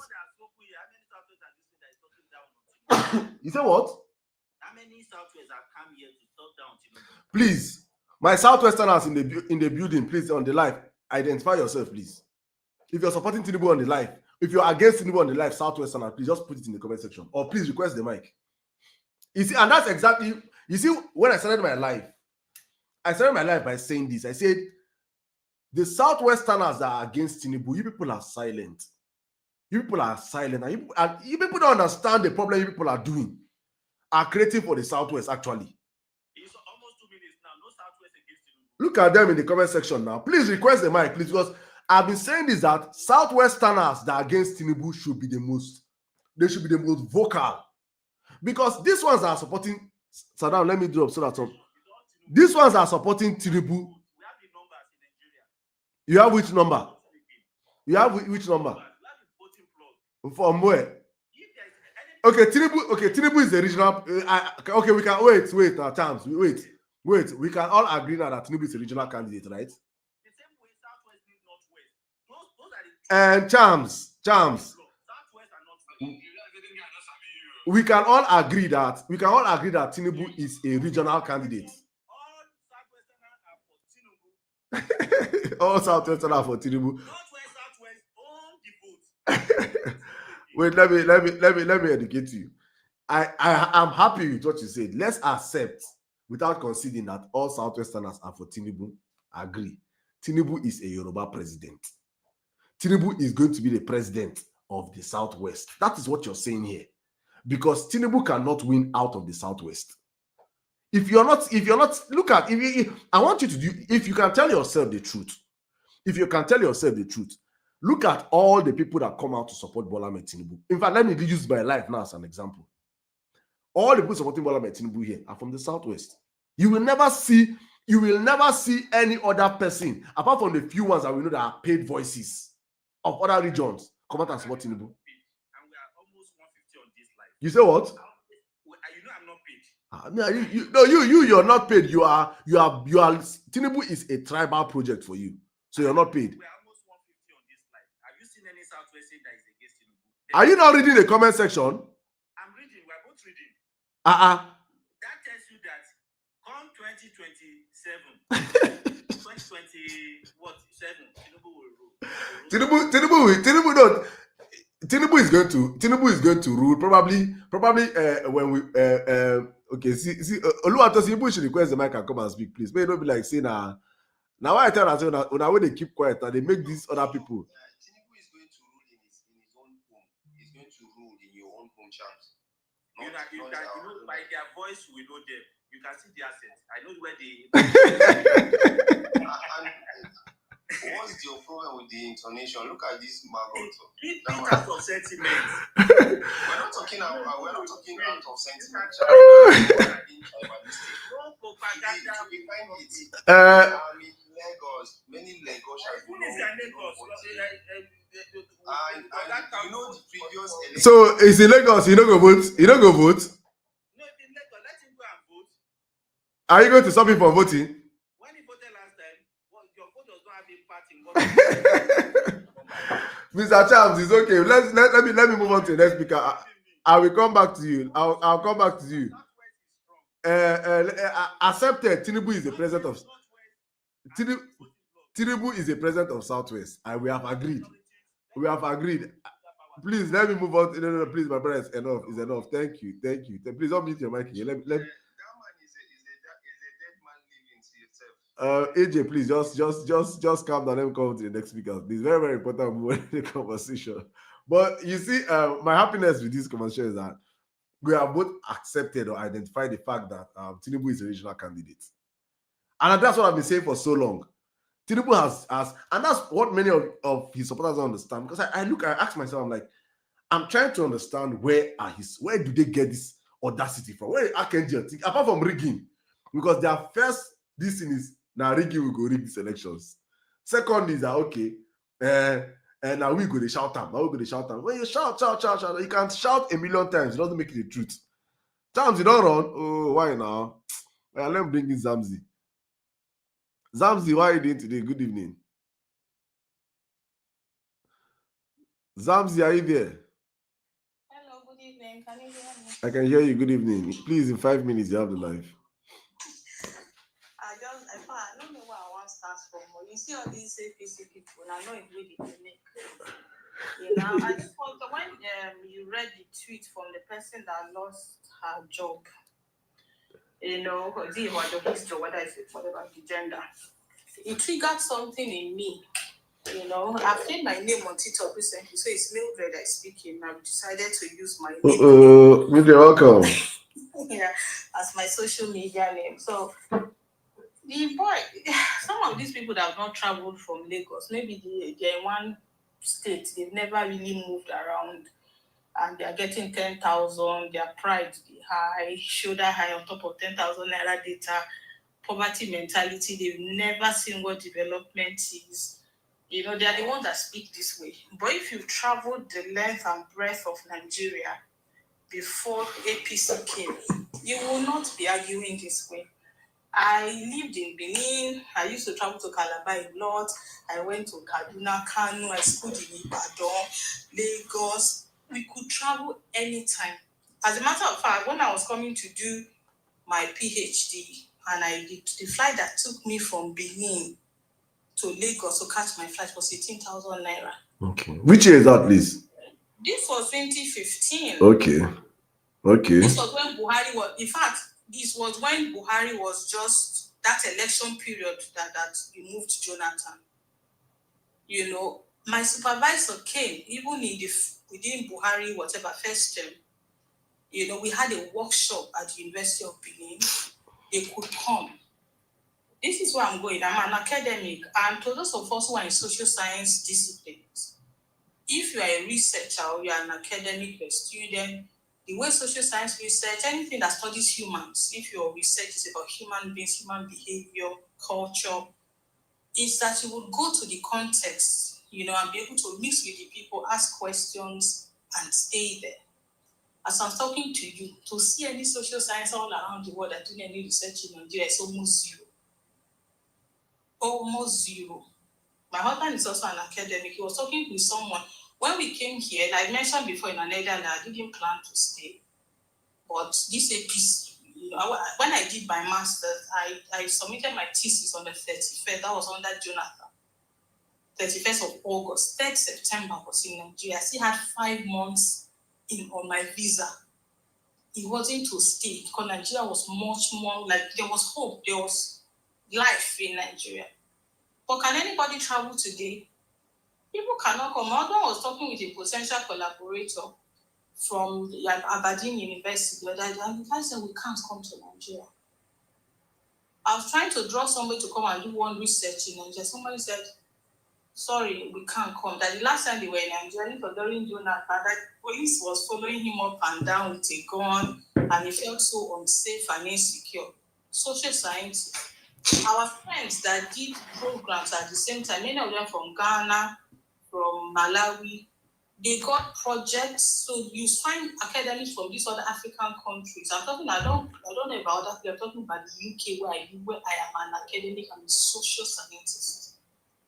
Yeah, you have these collaborations. You have like visiting fellows. People would come from different countries, spend 3 months.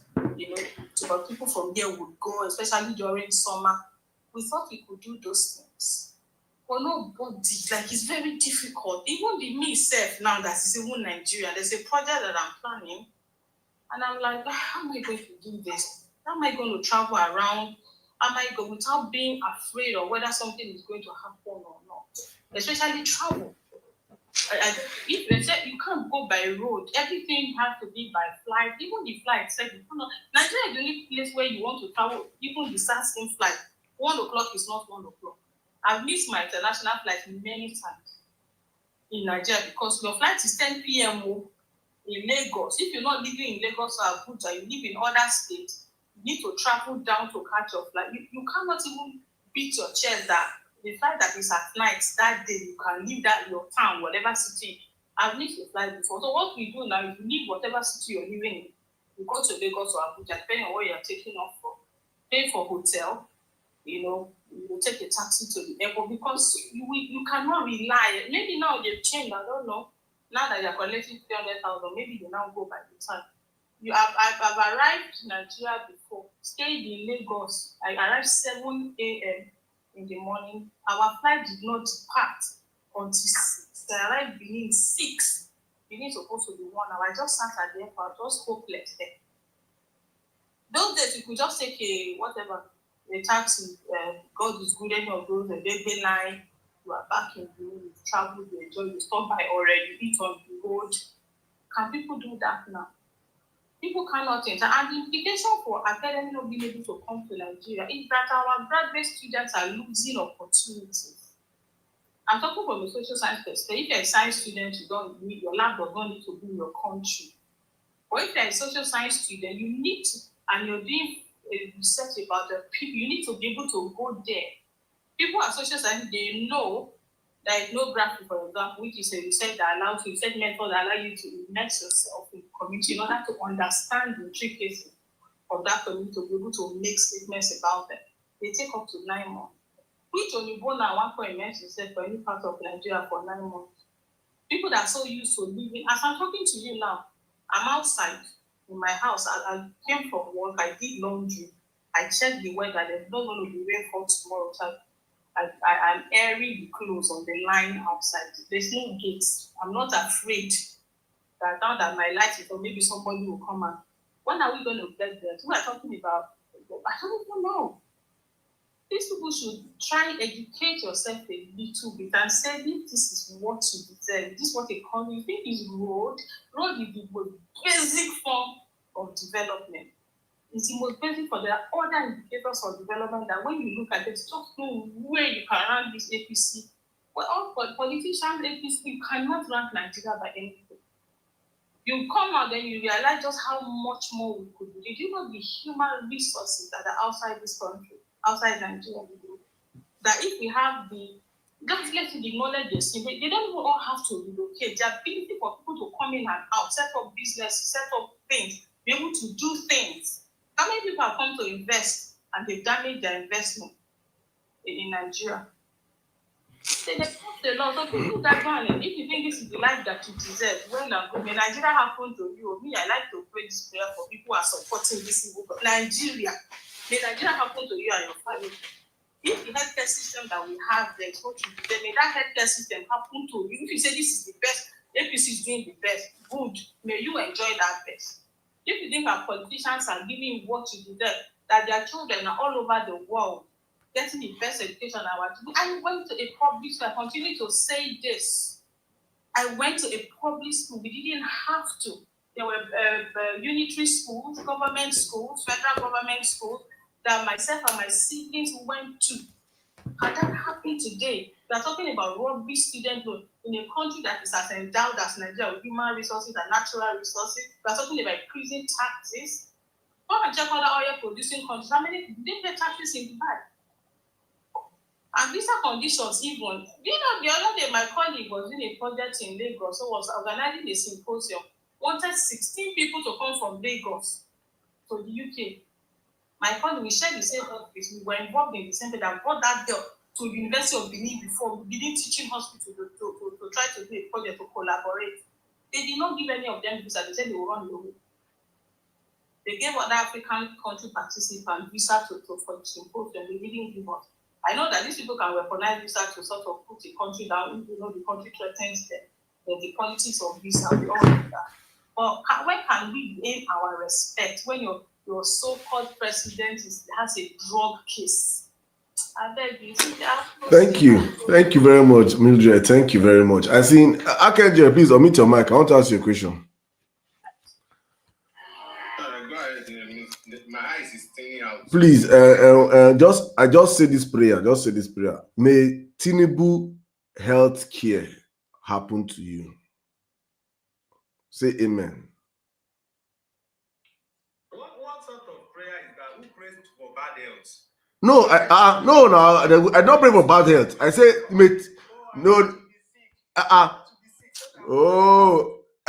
Archangel, no, just say amen. And did not say what is bad health. I say, may Tinubu healthcare system. What is it? I say, may Tinubu, you say Tinubu is working now, so may his healthcare system happen to you. Okay, wait. Okay, may Tinubu economy happen to you. Amen. Like we saw, we had over 20 trillion in non-oil revenue. In 20 trillion, locate my account in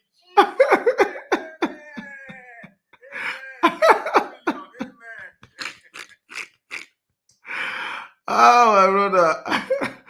Oh, you're going to give me. Oh, let's go. Can I quickly give Kobe? Can I call me so that I can go down? Yes, come in. I've been patient. Here's the thing, my fellow Nigerians, because all of us we are Nigerians, and I know. Let me give you 3 minutes. A better country, right? I believe in this analysis of rig and pipe. That's what we APC are preaching now. You rig in 2027, you pipe. Because we will not tolerate the shenanigans the Peter Obi did the rigging election in 2023. It will not happen again. We will make sure it doesn't happen again. See what they did in the by-election that happened in Anambra State, where ADC Peter Obi people are printing 2 ballot papers. 2 ballot papers. 2 ballot booklets. 2 full ones. They compass. See, in 2027, you need to buy all the NDCs if we catch them. See, don't want all those coppers because we want coppers, innocent coppers. Do not leak for Peter Obi in Anambra State, the APC. If you repeat it in the presidential election, you need to buy. It's as simple as that. So we are championing this narrative, you need to buy. Everywhere we go, we APC will be saying it because we will not allow the obedient to big election again in this country. It will never happen again. That's what we can guarantee you. So, as we are all agreeing together today that you need to buy, let's continue championing it because 2027 is going to be a hot election in this country. We will stand by our votes. That's why we are getting our registration done in massive numbers. We will be out there, even in Southeast. We are pumping enough resources into Southeast because what Obidien did in Southeast last year in 2023 election will not repeat itself. We will be so massively present in Southeast, even down to Osu and here our local government. We will be there, everywhere will be there to ensure that anybody who rig the election will buy that day. As simple as that, we are all preparing ready for this 2027 election because we will not let anybody steal President Tinubu's vote in Southeast again. They stole all President Tinubu's vote in Southeast and gave it to Obi. It will not happen again. We will not allow such thing to happen again in this country. It is time that we stop election malpractices in this country. What do you gain in rigging election? What do you obedient gain in rigging election? What do you gain in manipulating results? What do you want to gain? Why are you desperate to be president? Why? Because I find it difficult to fathom. Let's stop this. Let free and fair election rule in this country. Do not move anybody. Do not bribe coppers to rig election. Soludo court Peter with big coppers that were rigging election in this last election in Anambra State. It must stop. It must stop. So, Saddam, I will be on Thursday. Emma Sirdam, right? On violence. I will have to come there to educate those violators to embrace peace and tranquility. What they say they want to be this shows their destiny, and we will be ready for them. No, Thank you very much for having me this great night. I really appreciate you. Thank you, my brother. Thank you for the comedy relief. Thank you. God. I hope you guys enjoyed the show tonight too. I hope you guys enjoy. Please don't take it serious, so don't take things too serious.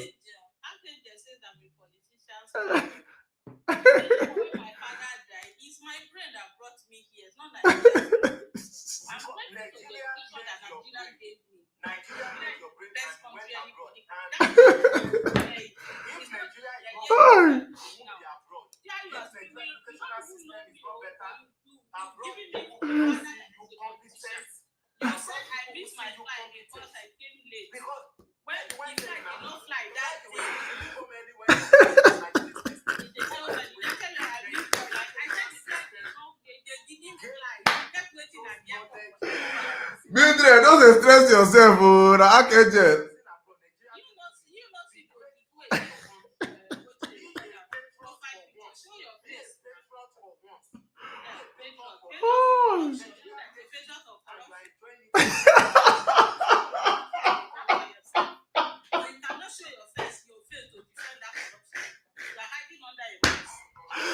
I can't just. Mildred say me patriot of corruption.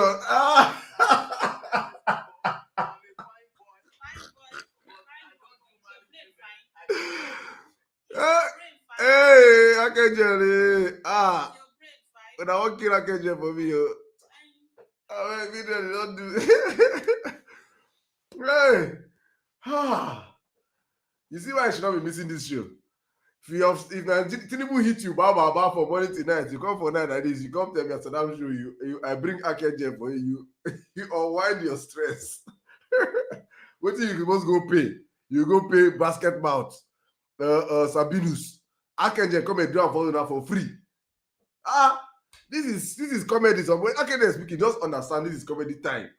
Just don't take it to your heart, please. I tell you all the time, please, just use it to relieve yourself from the stress of Nigeria because he's in an alternate reality. He's not operating in Nigerian time. Akeje operates in demon time. That demon time it is. But thank you so much. If cash, please.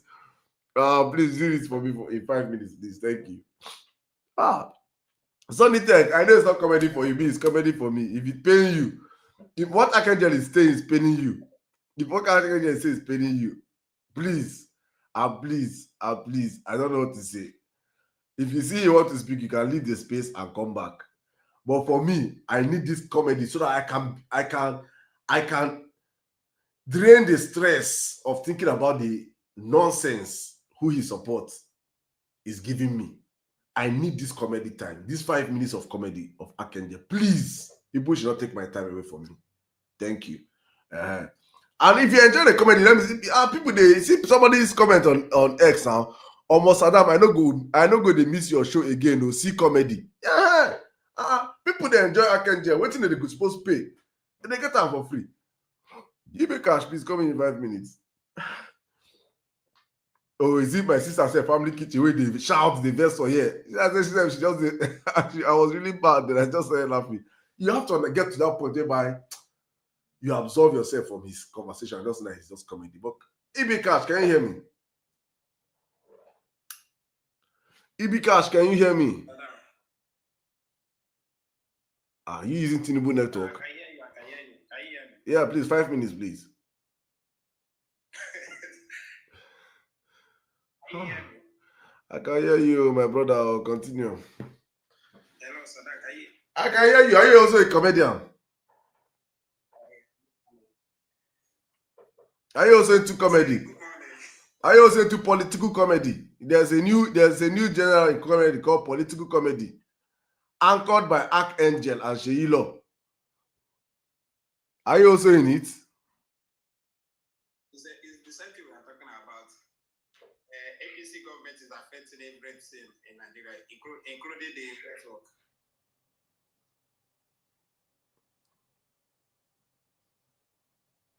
Hello, Sadak. How are you doing? My brother, speak now. Go on. I can hear you. Go on. Okay. I said it's the same APC government that are affecting the Nigeria. Space on Thursday. Is it 8 p.m.? Yes, 8 p.m. 8 p.m. I'll be there. Do have a wonderful night rest. Thank you for the laughter, my brother. Go on. AB, just go on, please. Wait. I want to.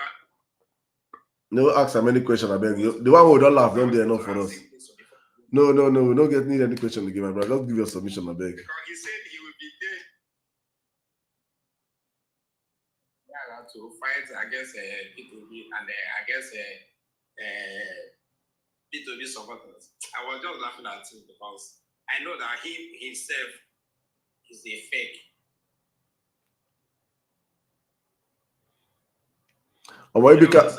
Ibikash, I'm honestly speaking, I'm struggling with your network, man, and I don't know what to do now. I don't know.